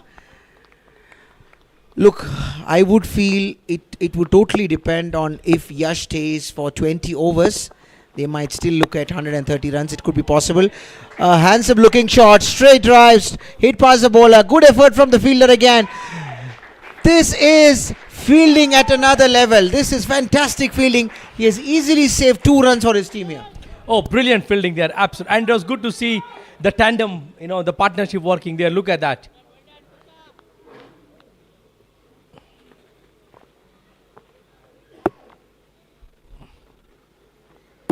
Well fielded there, saving 2 for his team.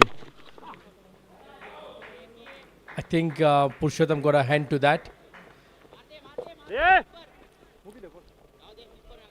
9 of the over, 2 to go. Yash Chauhan is a sole warrior, striking it against Mahadev strikers.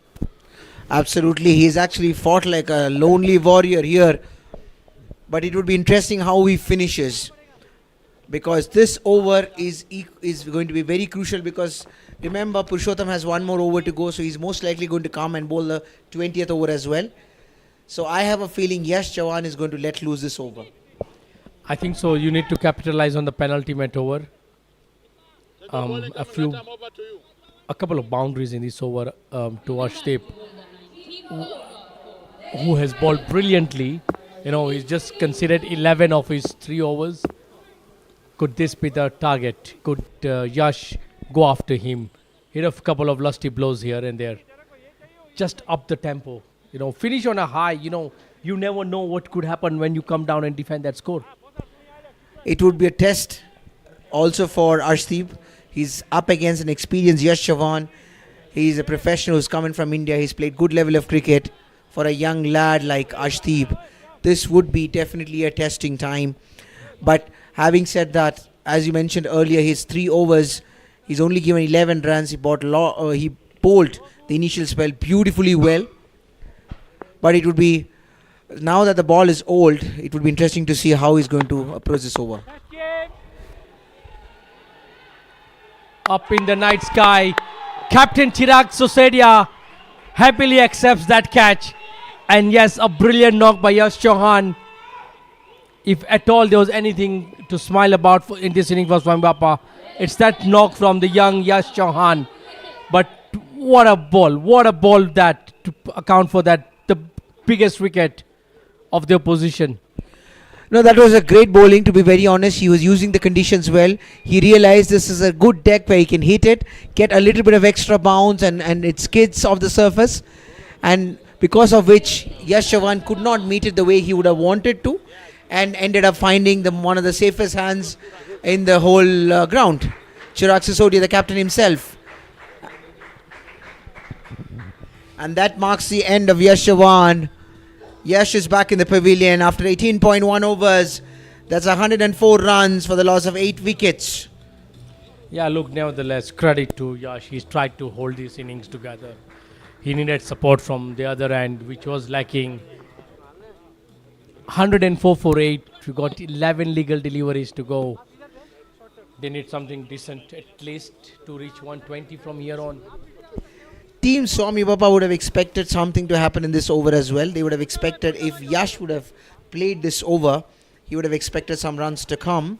Because, and as I told you, Yash's plan was to go after this over, and precisely what he did. Unfortunately for him, and fortunately for the Mahadev strikers, it was bowled well. It was a good, thoughtful delivery from the bowler. And unfortunately for Yash, he found one of the best hands that he could find in the name of Chirag Sisodia. I don't think you would fault Yash for taking the risk. You know, he had all the rights to go for that. It was pretty much now or never for them. But now I believe the key for them, or the message that the coach would have given to the batsman who's walked in, is to just play out the 20 overs, get as many runs as possible, and not to get all out. Because remember, this is a long tournament, a lot of matches coming in. So there could be at some stage where the net run rate also can come into the equation. So you might not just want to lose a game badly. Having said that, it is only first half. But the key for them would be if they can bat the rest of the 10 deliveries. Yeah, they could still conjure up another 10 or 12 runs extra. I agree with you. I think it's very important for you to face all your allotted deliveries to help, to help from a run rate perspective, and to ensure you maximize on every available opportunity to get those extra additional runs. You know, anything slightly over 6 runs and over would give something for the bowlers to come back and bowl at. Yes, so far it looks like well below par score. So at 106 in 18.3. So I think if you finish the innings on a high, you'll always come back with that motive, you know, trying to pick up early wickets. What would also be interesting for the captain of Swami Bapa team would be the fact that he's realized that the ball is turning. The ball is gripping, the ball is turning. You see the way Nitin was bowling. Of course, he was definitely hitting the right areas, but he was also generating a lot of turn. The ball he was on, the hat-trick delivery that he was on, it turned a lot. It was almost hitting the bails. He was clipping the bails of the leg stump. So from outside the off stump, maybe the fourth or fifth stump, it was turning a lot. And this would definitely encourage the Swami Bapa team as well, who's got a good bunch of spinners in their team. Precisely. And that leads to how the pitch is going to behave come the chase of. And that brings us to a brilliant end of Arshdeep's spell, considering just 14 runs, picking up that important wicket of Yash.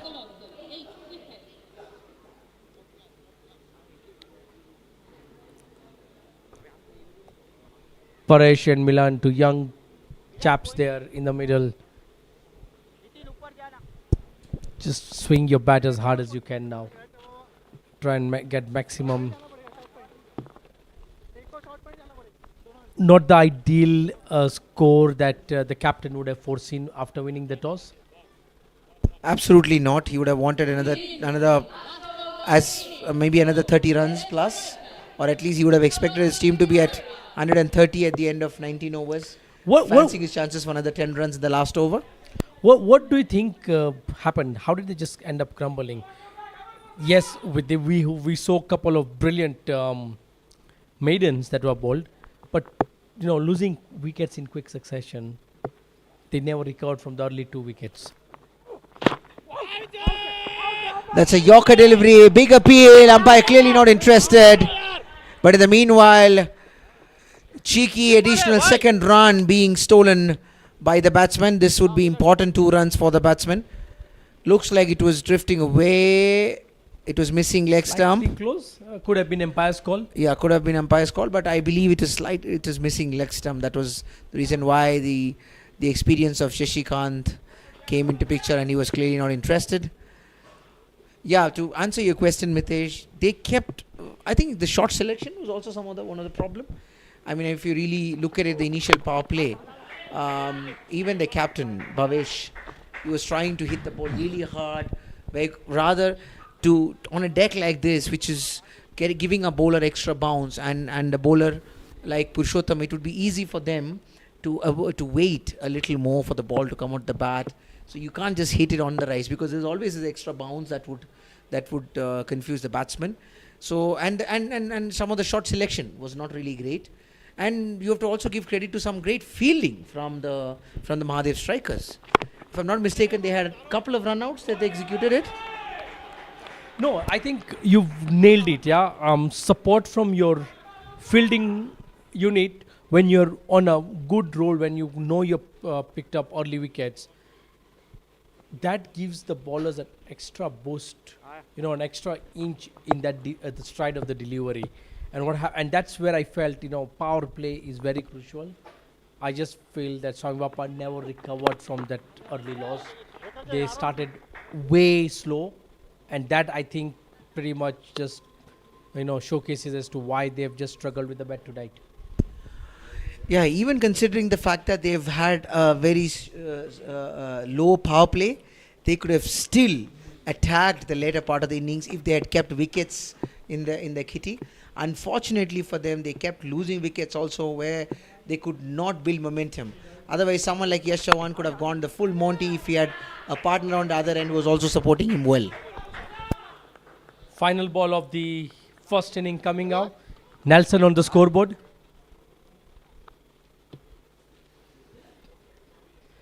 I think Chirag would be the happier captain of the two.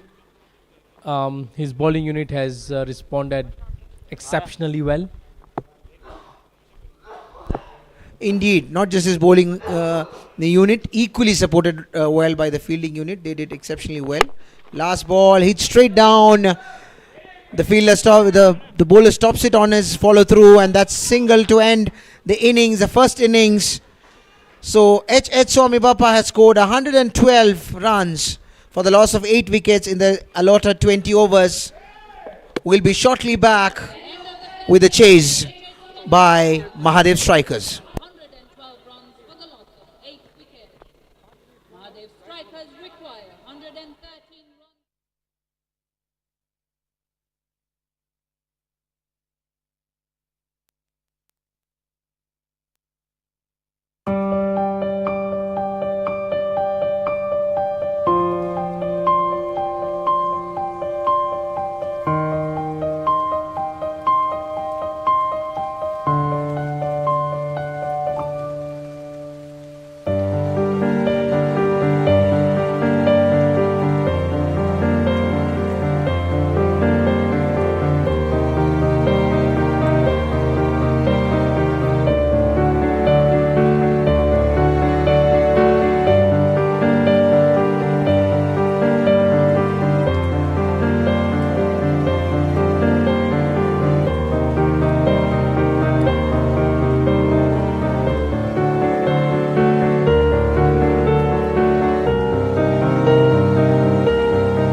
We are all but set for this chase. Mahadev strikers require 113, slightly under the required rate of 6 and over.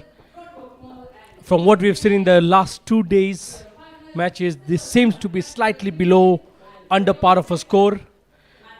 The openers for Mahadev strikers are out in the middle. It's Captain Chirag and Nitin who will be getting us off to this chase. Kishan will be opening the bowling for the Swami Bapa Sports Club. One slip in place. The players out are third man and Dipak. 2 men out of the ring is the third man and the deep square leg.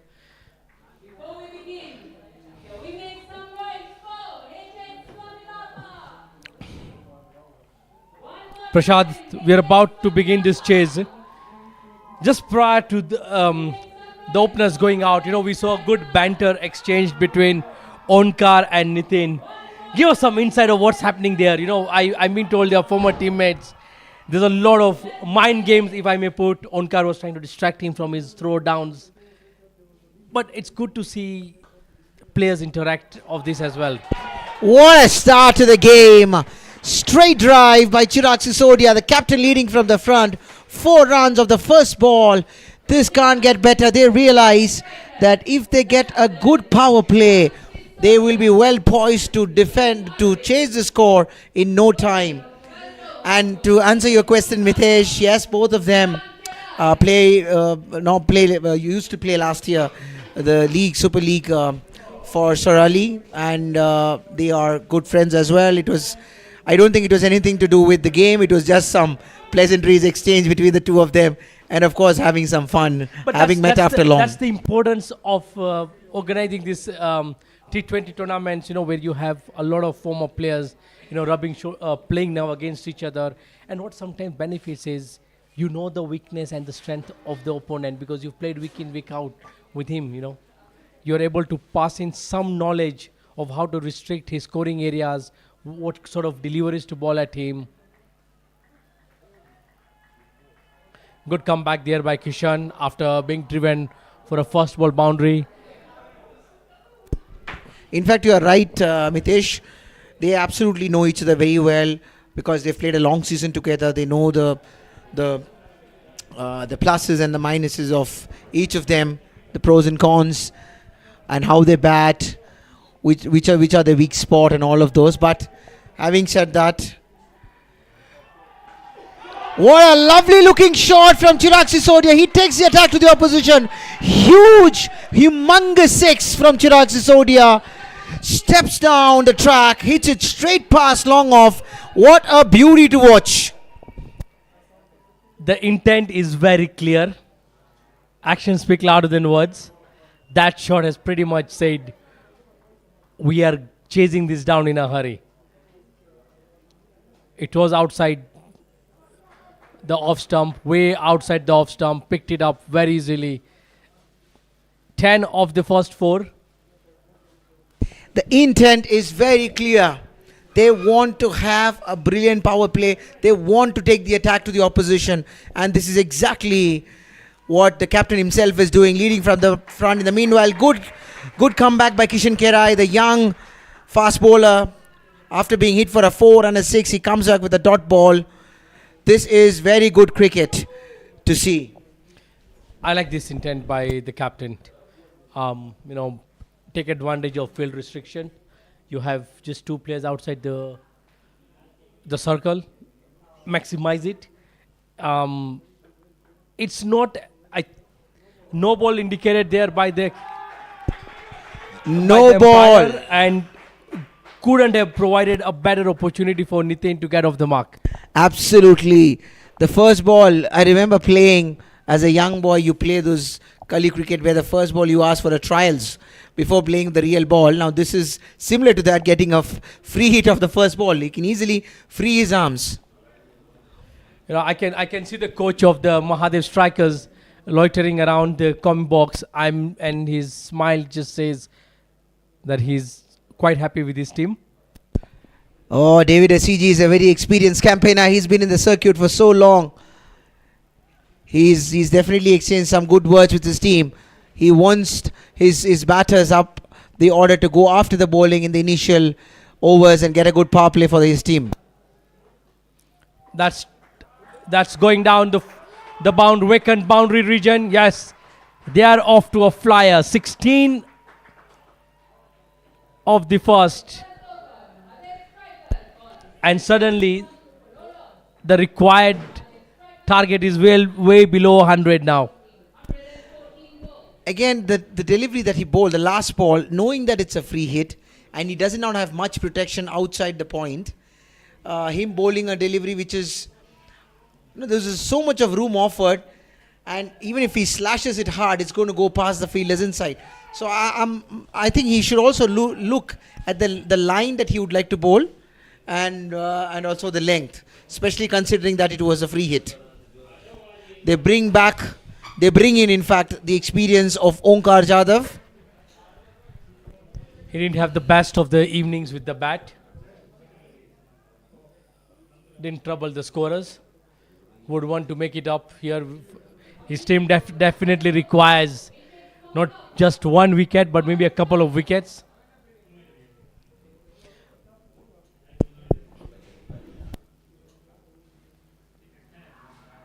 First ball on the money, appeal here.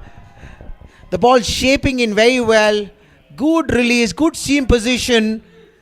Extra bounce from the track. Look how sharply it comes in. But I think it's because of the height and also the fact that it has actually swung quite a bit. It was definitely going down leg. That's the reason the umpire was clearly not interested. But a good start by Onkar Jadhav to his spell. This outing for the Swami Bapa's club, we've seen quite a predominantly very young side, but it's a massive learning curve, because from here it's just, your learning curve is just, the graph is going to go up above. But there's a lot they will learn from this sort of an experience for the youngsters. I think rightly said, Mitesh, this is also a great experience for them to rub shoulders with some of the experienced professionals who are coming from abroad, and the fact that they don't have Sachin Gill and Dhoni playing the first game. This would give some others the opportunity to stamp their position. Plays very cheeky and very, very, very thoughtful batting by Chirag Sisodia. He knew that the third man was inside and there was no slip fielder there. He nudges the ball. It was coming in very late. Very lately nudges it. And the moment it left the bat, it had 4 runs written all over it. Precisely. That is playing to the field. He saw third man was inside the circle. Just had to get the bat on the ball there. Coming to the point, yes, it's an absolute, experience, a learning curve for these youngsters to rub shoulders with the players that are coming in. And we spoke with earlier on with Vishal of how much, even once the national team players come back to this team, the youngsters have someone they can look up to, mainly for that guidance when they come under pressure, how to keep yourself calm in the middle. It's easier said than done in the middle there. So I think you always require that leader, that experienced player to, give you some comfort out in the middle. But it's also the fact that the preparation that they do. Because I believe as players, as youngsters, they would all be preparing themselves during the net sessions, during those fielding sessions, during those bowling sessions by the coaches. It's for the coaches to advise them. And this is what the opportunity they wait for. Because when you're in a team which has got a lot of experience and seniors coming from abroad, you wait for your chance. And when you get a chance, that's the time that you perform well to cement your place. Once again, he's found the gap there. It will race down to the third man boundary. Chirag Sisodia not just showing power hitting, but elegant timing. This is brilliance. It is as if he's got a scale and a protractor in his hands and he's measuring the field placements. Places it between the two fielders. There's backward point and the point. So he places it between them and there's no fielder behind. And that's 4 runs. This is brilliant batting from Chirag Sisodia. He knows where the fielders are and he's actually using it to his full advantage. That's gone ripped through the cover region for another boundary. 2 overs, Mahadev strikers are off to a flyer. They're already off 28 runs. And bulk of the hitting is done by none other than the captain of the strikers. Mitesh, I can see you absolutely excited and smiling. This is what you asked for as a commentator. Looks like Chirag Sisodia and Nitin Arvind seems to have heard you. They are hitting some lovely shots. Precisely. I think it's also giving us the boost to, boost our energy. It's exciting, putting it into words what's actually happening right before our eyes. This was some serious hitting, I would say, and it was a touch of class there from Chirag Sisodia. It wasn't just brutal power. It was just identifying the gaps, analyzing those fielders, making sure the presence of mind, and even that shot that he just glided it. He realized there was no slip in place, and the third one was inside, and he just nudges it towards the boundary for 4. Yash Chauhan played a brilliant knock earlier on. Majority of the 113 that were been put up by the Swami Bapa team was thanks to him. Can he deliver with the ball? Slightly on the off. Close call there for the umpire. A left arm spinner. Usually the Nitin we know would definitely go after a left arm spinner. And the intentions are the same. Slightly quicker delivery. He's pushing it away from the lefty, not coming into his arc. But it wouldn't be far before the arm ball comes in. Yash has got a very good arm ball. Oh, struggling there with finding the line. Yes, left-handed batsman, left-handed spinner. You want to keep away from that arc. It's just way too far, way too off, right now. I think he's using the seam. And that is the shot he was fearing. And this is what I told you. This is what I told you. Left arm spinner coming in for a lefty batsman. I've seen Nitin for so many amount of years, and I knew he's going to go after. And this is his favorite shot. Slog sweep to start. And that's a huge and humongous 6.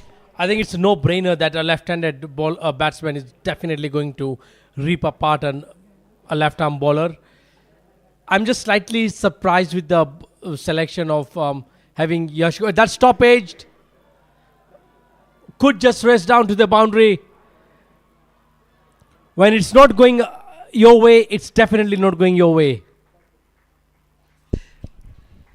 See, it was interesting to see, was there a third man who was inside, and especially if he's bowling that channel away from the lefty batsman, it would have been ideal for him to also have a slip in place. Because then I think what you're trying to do is you're trying to get him to edge something. Because definitely with that channel you're going to bowl, you're not going to be trying to hit the stumps, or you're not going to get the LBW there. Already you're bowling away from the stumps, so you're not definitely asking for any leg before. But I'm a bit puzzled with the selection of giving Yash to bowl while Nitin is in the middle out there, especially with field restrictions. It really has Yash's work cut out there. That's true, but I think the captain also is wanting to use the resources. Maybe since both his fast bowlers went for runs in the initial overs, and remember, as a captain, you're always under pressure because you have less than 120 runs on the board. And if the openers are going guns blazing like this, you definitely are going to think a lot, what is the next move that I'm going to do as a captain? I think they're making a mockery of this chase. Swing and a miss. It's 40 already on the board. We are now to see the final ball of the third over. On a replay, he would have tried to hit it over extra cover. And that's precisely what the batsman was also doing. That's a good delivery. This was right on the money. This was slightly, maybe on the 4th or the 5th stump, with a little bit of shape. And he should bowl more of this to Nitin.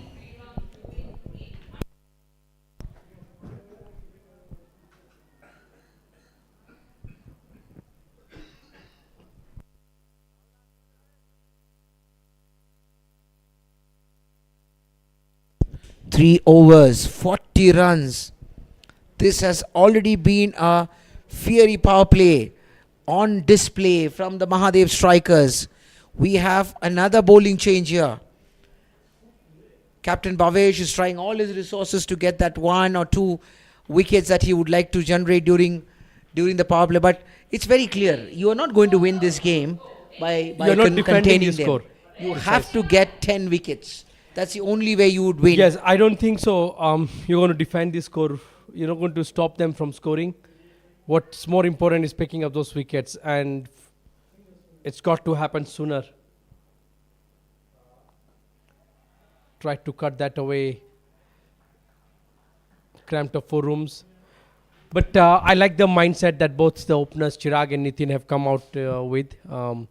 Sometimes, if you get into that box where you can't think of what you need to do, despite it being a small score, you could end up just, shooting yourself in the arrow. But with a clear intent there, clear set of mind as to how they want to approach it. They've gone all guns blazing.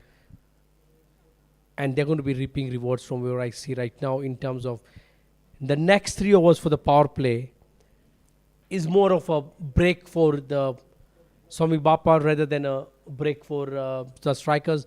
They are well up and above the asking rate. It's not a concern at this point. No, I think they would fancy themselves to going after the bowling now, as far as the Mahadev strikers are concerned, because they've already got 40 runs.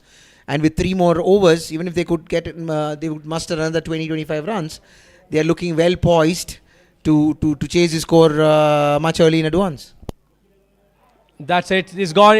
Nitin Arvind has edged 1 off Paresh Karai. That's the breakthrough. Captain Bhavesh might have been wanting a brilliant wicket against the run of the play. Yes, something for the bowlers to cheer up there. I think this is maybe on a second thought, Nitin would have wanted to play it slightly different, because he went after the same way.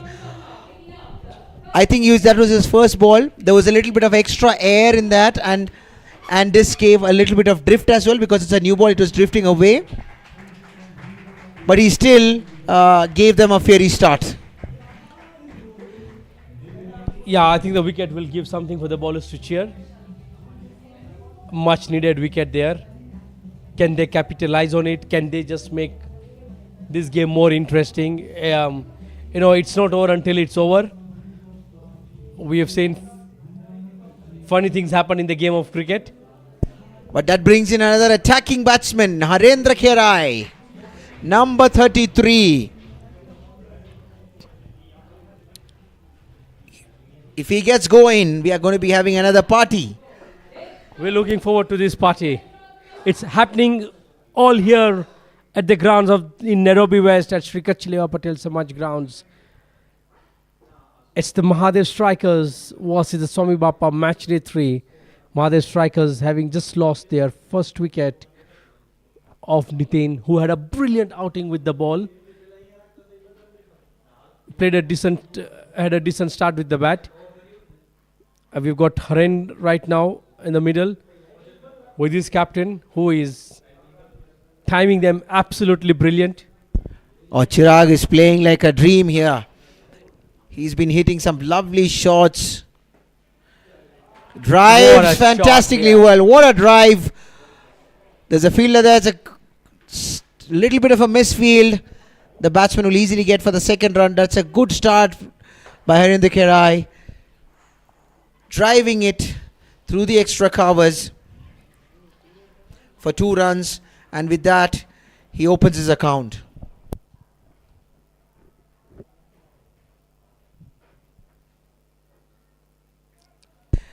Good ball. And this is in fact the length that he should be bowling, because if you look at the spinners of Mahadev strikers, they did the same thing. They used the track. They hit the deck. They got the extra bounce. They got the drift from the track. But so far, Paresh Kherai looks very impressive this over. Full toss there. Dot ball to end up as what has been a successful over for Paresh Kherai, picking up that important breakthrough.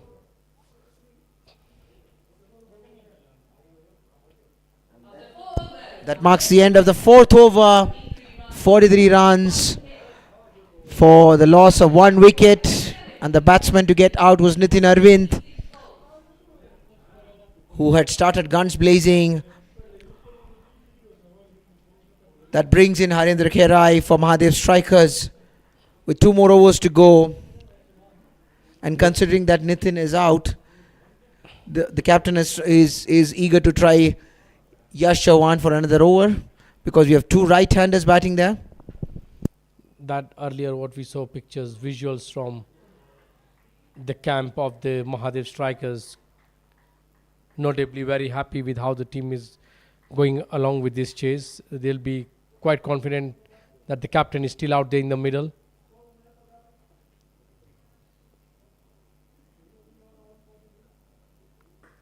Slapped hard, straight to the cover region, to the captain Bhavesh. That was Captain Chirag hitting to Captain Bhavesh. Good fielding by Bhavesh. That was hit hard. Bhavesh collects it well. 2 dot balls from Yash Chauhan. Steps out into the night sky. He has caught that. Onkar has. Has he caught it? Yes, it's a brilliant catch. Or no, he has not caught it. I think maybe he's collected it on the bounce. It was a skyer. It was hit high in the air. There were a couple of fielders converging under it. But it looks like the ball landed safely on a replay. Oh, he missed it. He did the hard yards to reach there. Unfortunately, he could not collect it well. Just before this delivery was balled, you mentioned about 2 dot balls. Dot balls do put pressure on the batsman. How much did that play into Chirag's mind? I think this was not about the pressure. It's about he wanted to go after the bowling in the power play. They wanted to maximize the score. Because as far as the pressure is concerned, I don't think there should be any amount of pressure on them. They're already going at 11 runs per over. So it was just a matter of attacking. But I think on one side, Chirag needs to play through this one. It would also be good for him to get some good runs under his belt in the first game, so that he looks poised for the upcoming games as well. Yeah, I think you nailed it. You've just said it correctly. I think Chirag needs to ensure that he's there till the team gets over the line. He needs to spend that time in the middle. It will just benefit him for the latter part of the tournament.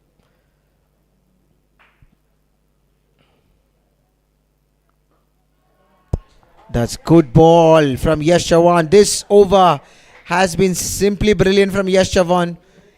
He has been on the money. He's been varying his line, or rather his length. He's been keeping on one line, one area, onto the stumps. There was an arm ball, then he lofted one, couple of dot balls where he hit the deck, and eventually a good chance where he could have gotten Chirag Sisodia. But unfortunately, it could not be properly collected. Here's, you look at the replay here. It was a skyer. Onkar made the hard yards to reach there, but unfortunately he could not close it. But good effort, great effort. There's an appeal here. In the meanwhile, umpire clearly not interested and turns it down. It's all happening out there in the middle. Catch is dropped. Loud appeals. There was no way that was even hitting the 6th stump. Chirag stepping out once again. A single to add to his score. I think Paresh is actually bowling with an angle. If you can see, he's actually hitting middle stump and it's turning from there. If he wants to get the batsman LBW, if that's the ploy he wants, he would need rather to move it slightly on towards the off stump. Yes, that's the delivery that he should be bowling. That was right on the money. That's the delivery.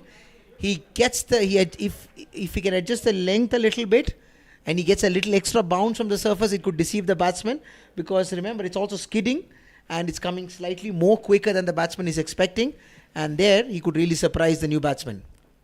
I think you're right. You want him to start on the off stump coming in, and that's the reason the captain has given him a slip fielder, just to take that edge should it. But yeah, when you start from the leg, from the middle stump to turn in, you're already ruling out the slip fielder from there on. What a shot there. Flicked over. Yes, the signal is loud and clear from the umpire, Mr. Shashi. Did I not tell you, Mitesh? That's the power of Harendra Kerai. He rocks onto his back foot, picks it up, and look at where he's deposited it. Outside for a 6. This is sheer power from Harendra Kerai.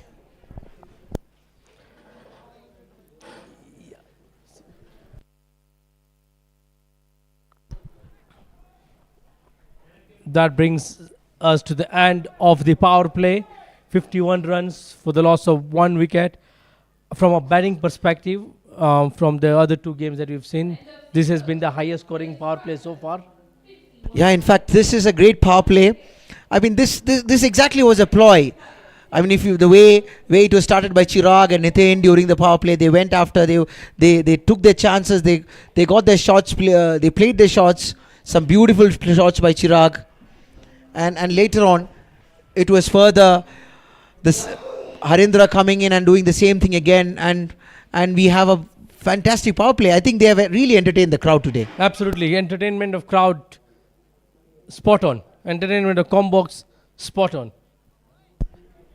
I think they actually gave us much more impetus even in the Combox, that we were jumping from our seats. Those 6s and 4s hit. There is it. That's how you counter when the field is open. Now that the field is spread, there are definitely gaps. Pick up your singles. And we have always advocated the loose ball are going to come. What is good to see from both the teams is the running between the wickets. Even when this Swami Bapa team was batting, they were actually quick to get those singles, and we can see that Mahadev strikers are doing the same as well. And this is good cricket, because at the end of the day, it's not just about the boundaries and 6s hit. It's always about good running between the wickets too.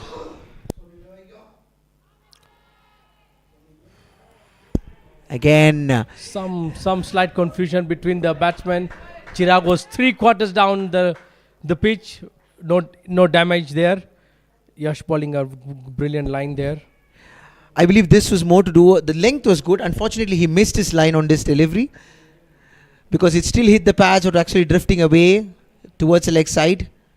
That's the delivery. What a brilliant delivery. And it's good. He's wearing his pace, keeps the batsman guessing.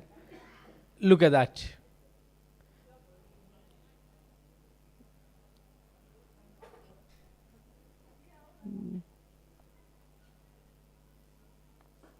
Well balled there. Brilliant by Yash. He's having a good day there for the Swami Bapa teams. And he's really mixing his deliveries. He lofted it one up, then he had the quicker one. Right now he hit the deck. So he's varying the length as well. And last 2-3 balls he's been right on the money in terms of the line as well.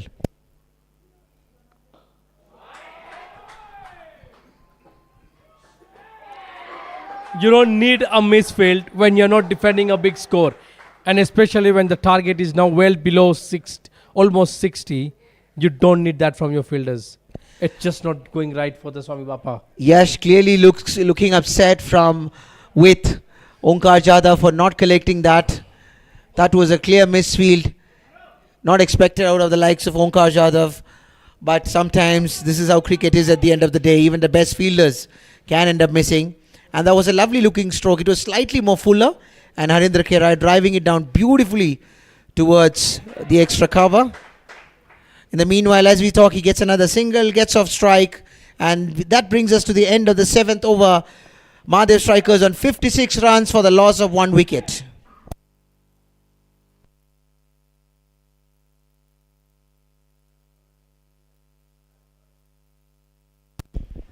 I'd like to welcome my co-commentator Vishal. Vishal, this is fireworks here. I saw your pyrotechnics, those fireworks at the beginning of the first match. After that, I was missing it yesterday. But I think the Mahadev strikers have brought it back today with some fantastic hitting. And not just power, there was some lovely shots played by Chirag as well. Yeah, definitely a good start from Chirag, a very experienced batsman and a contender as well.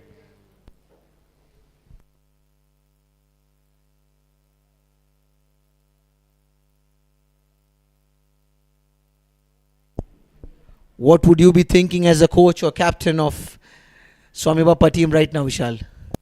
The only thing they need is a breakthrough. These two batsmen, Harendra and Chirag, both hard-hitting batsmen. And the way Haren has started, the way he's batting, I think technically he's always middling the ball. So it's not an easy move for Swami Bapa unless they get two breakthroughs with Haren and Chirag. And I know Chirag will not throw his wicket anyway. He wants to bat through all the way, finish the game, go back to the dressing room, giving some good extraordinary performance for Mahadev. Absolutely, and Chirag as a captain also, he would like to get some scores because it's the beginning of the tournament, as he mentioned. So it would be nice for him to start the tournament with a good 50 and with a good knock that gives much needed impetus to not only to him but also to his team. It will definitely motivate his team as the captain is leading from the front. And even while he was bowling, he was leading from the front. So he looks quite composed as a batsman. Also hit in the air, but between the two fielders, there's a protection in the deep, but the batsman manages to still get a single. That brings Chirag back on strike. The way Haren started and the way now he's playing, he's going at least too hard towards the ball. He should only do is just try and get ones, twos. No need of going hard. They're already on the top at the stage. That was a bad delivery. He was lucky enough to have gotten away with only a single. Harendra Kera has played already a beautiful shot. And what a shot this is. Pierced through the covers and the point. But the fielder cuts it but still gets 2 runs. Going down on his one leg and driving nicely through the covers. This is beautiful to see from Harendra Kerai. As you rightly said, Vishal has been middling the ball from the first for the first delivery itself. Last ball of the 8th over. Lofted one and hits it between the fielders now. This time it races away to the boundary for 4 runs. Paresh trying to loft it up. Haren waiting for it with a high bat lift. Cover region.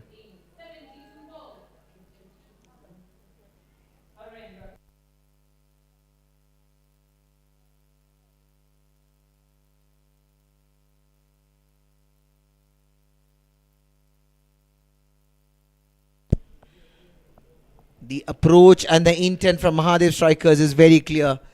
They want to finish this well within 15 overs. And I think in a long tournament like this, there could be at this point where the net run rate can also come into picture. Do you think, Vishal, that is also playing in their minds? Obvious, the total that is been put on the board is very much far better than what Mahadev strikers are looking at. The way the intention has been there from the batsman is what, as you mentioned, saying they want to finish this thing in 15 overs. So we have the youngster Krishil Patel, the current under 19 player, coming to bowl. I think his elder brother Vishil Patel is already serving the national team in Uganda. Is Vishil also playing for the same team? They're in 2 different franchises. But the way the captain has thought of, rather than Kishan Kerai, they should have brought Krishil Patel opening the bowling. Could be more effective as he had a bit of a pace, a bit of a swing. Could have been a challenge to Chirag as well. Oh, it's kidding a bit as well. I think this kept little low, and he's actually angling it in towards Chirag, not giving any room.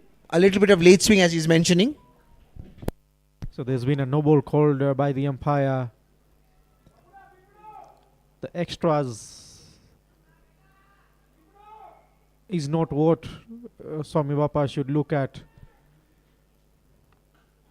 The slow delivery, not middling. The fielder has no intention of a no ball, free hit. Thought a good catch, but unfortunately giving out 2 extra runs.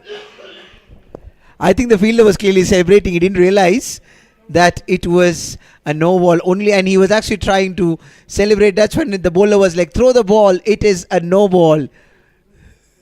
This is why it's important to stay in the game at any time.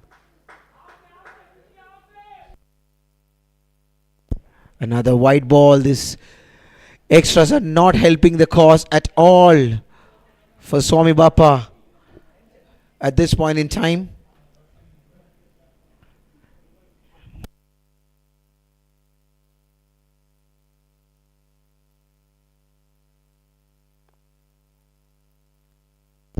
A good mix of a slower delivery from Krishil Patel.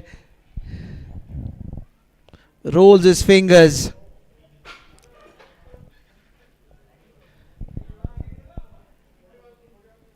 But still manages to give a single to Chirag Sisodia, bringing Harendra back on strike.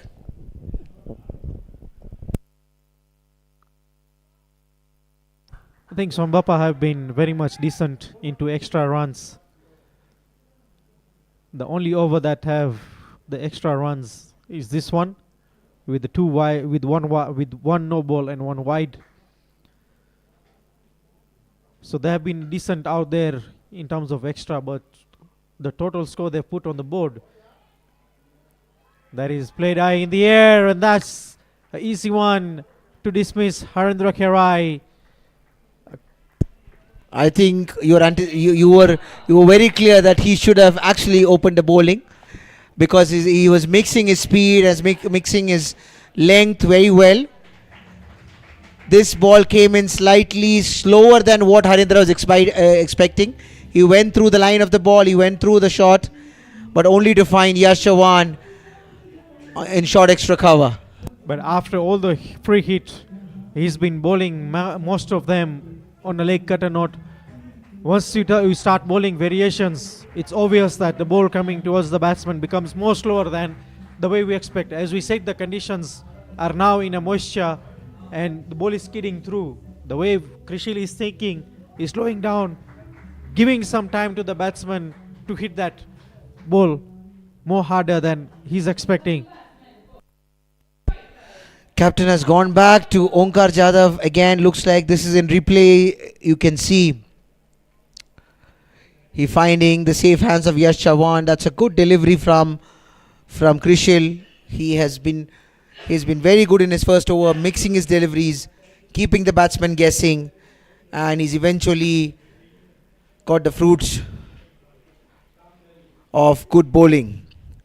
Now that brings in, that's not the end of the over. Beg my pardon. I think there's one more ball to be bowled in this over. So the new batsman that comes in is Viraj Dipak Jadhav. So another professional player coming into play at the NPCA League, playing for Ruaraka. Bowling outside off.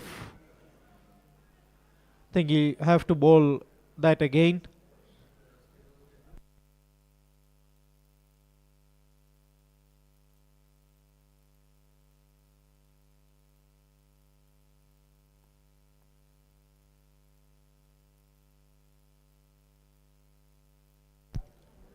Once more a wide delivery towards the leg side. Looks like Krishil is trying something different, but not working out. Just need to keep it simple. It's a new batsman. Up in the air towards the point. Just a single taken. And that brings us to the end of the 9th over. Score moves to 77 runs for two wickets for MAHADEV strikers.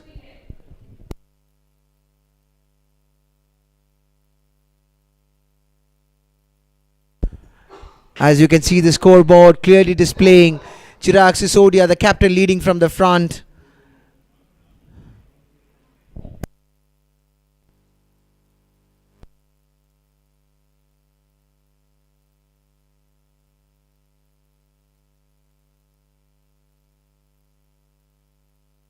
So Paresh Kerai to continue to bowl from the Botanical Garden, bowling his final over of the spell.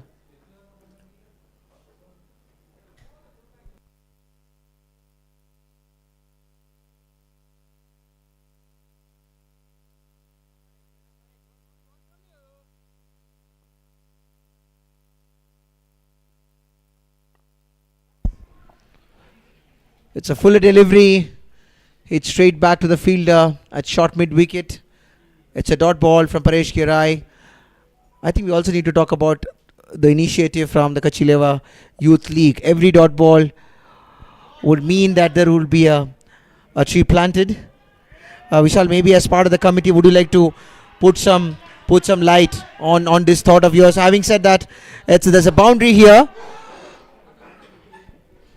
A ball slightly drifting away to the leg and a little cheeky from the batsman. It was more like a paddle sweep, and the ball races away to the boundary for 4 runs. Yes, Vishal. So with this initiative, I know it's always a positive thing to, I wouldn't say a positive thing, but a good motivation to the bowlers. They know they have to bowl these dot balls. It's a benefit to them. And secondly, there is always obviously a second bowler who will be awarded the most dot ball bowled. So that motivation towards the bowler will be on a higher note. And to talk about the initiative, the Kachileva community will do something in the month of either September or October, which is obviously we're going to market it out. Anyone who wants to join in, to come in, is well welcomed. In fact, it's a great initiative also. Trying to create a greener economy, greener ecosystem, and that's a great initiative once again from the Kachileva community and the Youth League leading it from the front. And we have 4 dot balls in this over after a boundary. So far Paresh Kerai has been right on the money this over. It would be interesting to see the last ball of the over as we head to the strategic timeout. And that's another dot ball, and with that we have come to the end of the 10th over. The score moves down to 81 for 2 wickets for MAHADEV strikers. And with that brings us the strategic timeout.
Back after the strategic timeout.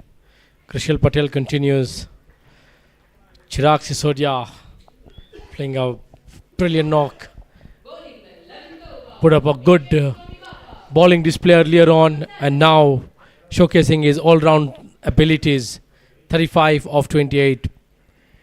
The intent was clear from the word go when he came to chase this score, and that, I think, the positive mindset really helps any team for that matter, whatever score they need to chase down. So Krishal just trying to bowl, to do some variation towards Chirag Sisodia.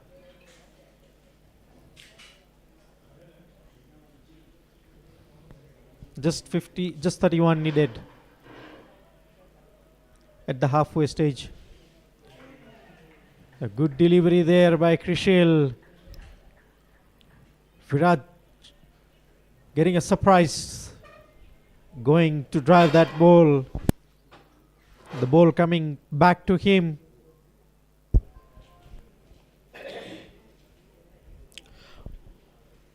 What do you make up of how the Mahadev strikers have approached this whole game? You know, they had the freedom given by the captain, and we've seen that has paid back in very positive dividends.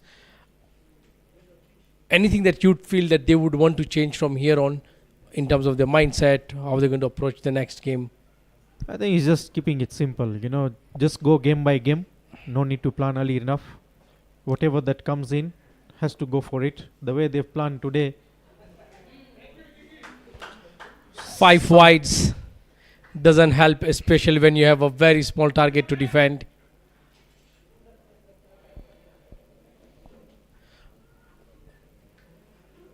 Overall, it's been a brilliant outing by the Mahadev strikers, exceptionally well, you know, set up by their bowling unit, restricting the Swami Bapa Sports for a score of 113.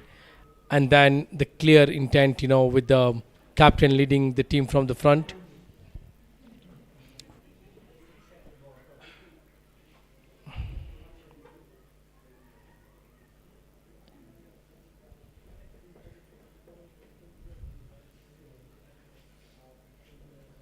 I would say Chirag has just kept it simple.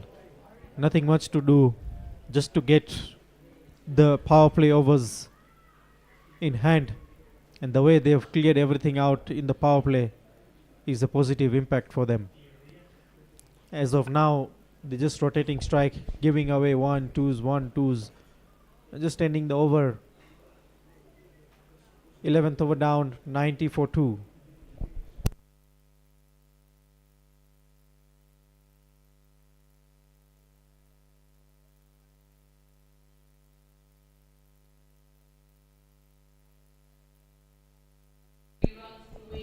To your point earlier as to how Chirag has approached this innings, keeping it very simple, it's also important that he spent some crucial time in the middle, you know, just to get the feel of, you know, starting the tournament with on a good personal good note. Of course, it resonates with how the team is going to, you know, take that energy off him as well. But yes, you couldn't have put it better words by saying keep it simple. Sometimes, you know, when you have a small score, you might end up getting overconfident. But Chirag, we all know the experience that he brings in and how he's approached this inning is very much a sign of who as a player Chirag is. Milan Varsani into the attack. Simple there. Take a single. Give it to your striker who is seeing it as a football right now.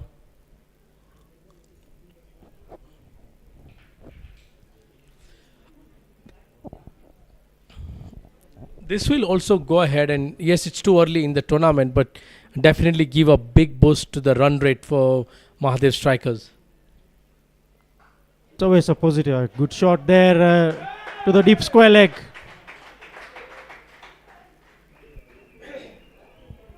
It is always a good confidence start.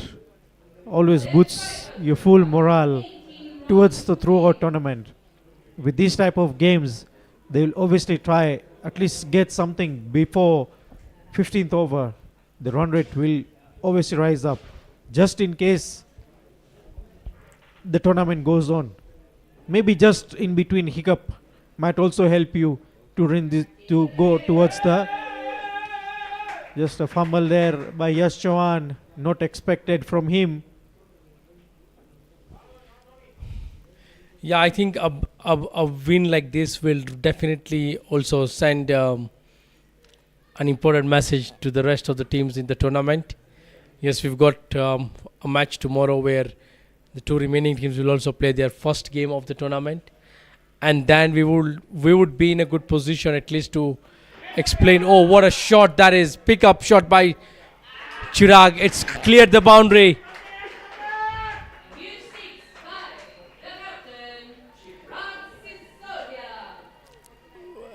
Picked up the length. Brilliant pickup shot there.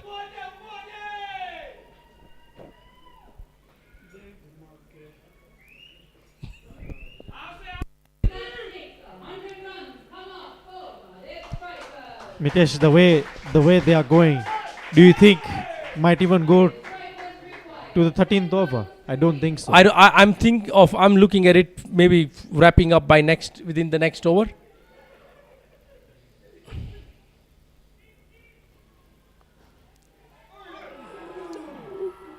A chance miss there on 49 runs.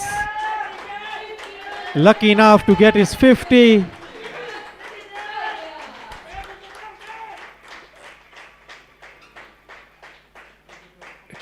That went too quick. Captain leading from the front. That's a well played knock there. We are into single digits of the required target.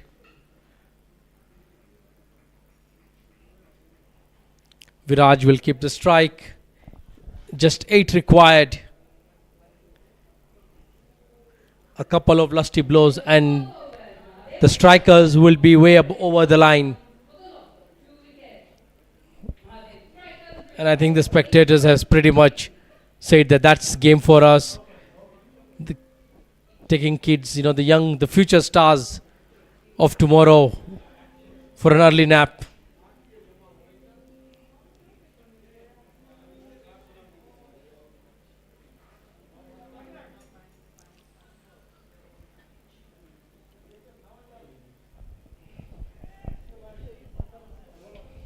I think this kind of catches have to be taken in this kind of games.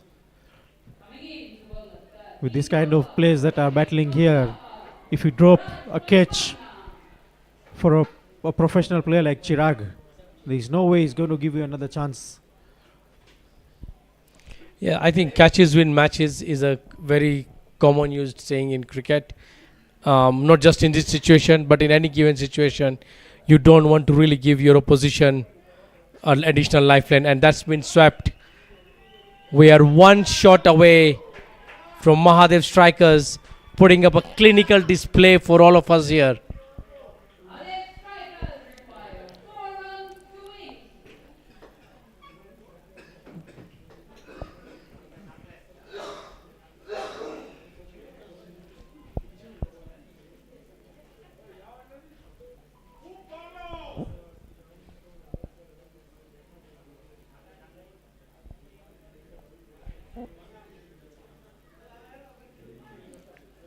That should be signaled wide. Nothing's going right for the Swami Bapa's Sports Club.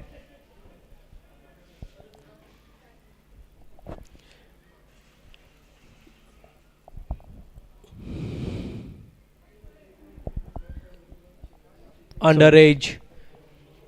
The captain Chirag on strike has the opportunity to rightfully seal this game.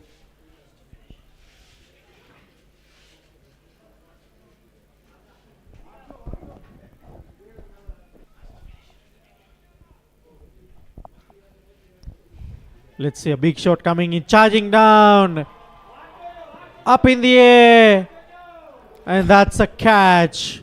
Once again, Kishan Karai catching that. Before it was a free hit, but this time around not a free hit for Chirag Sisodia.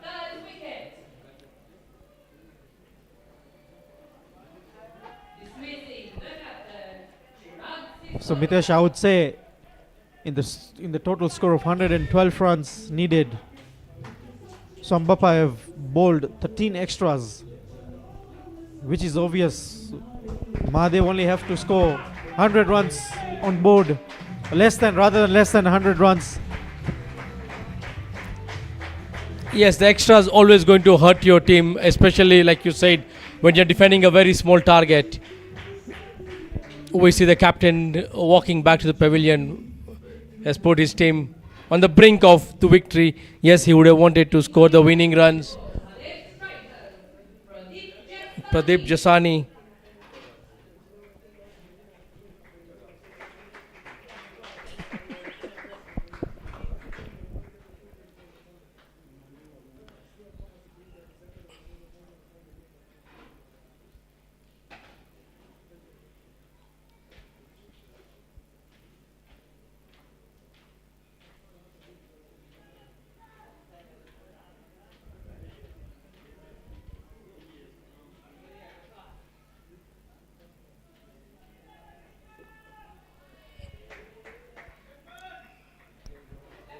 So not looking to finish in this over.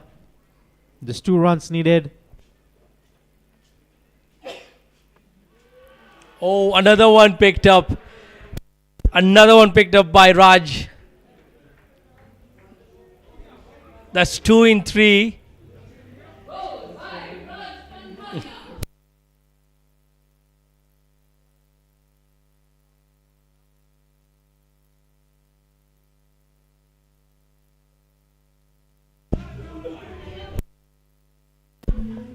This is what I don't expect from Pradeep. 2 runs. Keep it simple. You have so many balls in hand. Yeah, I think they are all going for the glory shot. You're right. It was simple. Play a shot down the ground. You can win a game by just scoring a signal. You don't need to hit the big fancy shots. As I've been mentioning it since we started, keep it simple. Take your time. Have patience. Get 1 run. Go to the other side. That's it. Purushottam making his way to the middle. I'm sure an over ago he must have been packing his bag. He was sure that he would not need to go down to the middle of the pitch.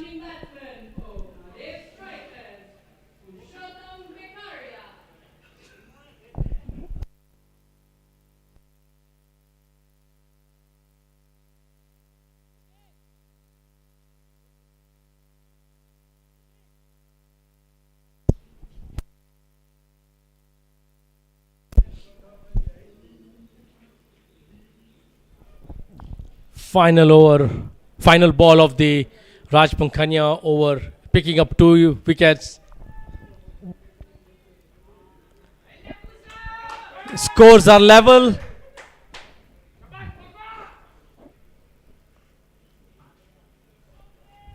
It's 112 from the start. Apart from the toss, everything has gone towards in favor of Chirag Sisodia and Mahadev strikers. The bowlers putting up an exceptionally brilliant bowling performance, well supported by the fielders, restricting the position to just a mere 112 runs, and then captain leading with a brilliant knock of 50 runs on this chase. It's all played well for Mahadev strikers tonight. Definitely all-round performance from them. Not giving so much charge to Swami Bapa. Just keeping them as low as possible. The last final over for Yash Chauhan.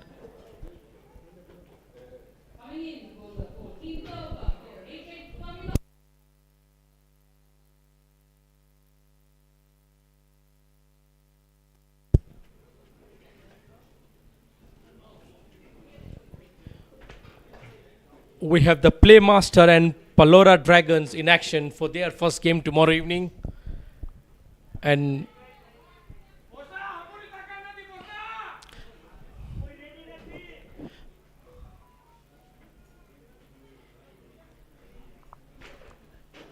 Palora Dragons a new team this season? It is only, we only have 2 new franchises this time round. We have MAHADEV Strikers and NAIROBI Capital. So that's winning runs there from Purushottam Vekaria. Those are happy fans for MAHADEV Strikers.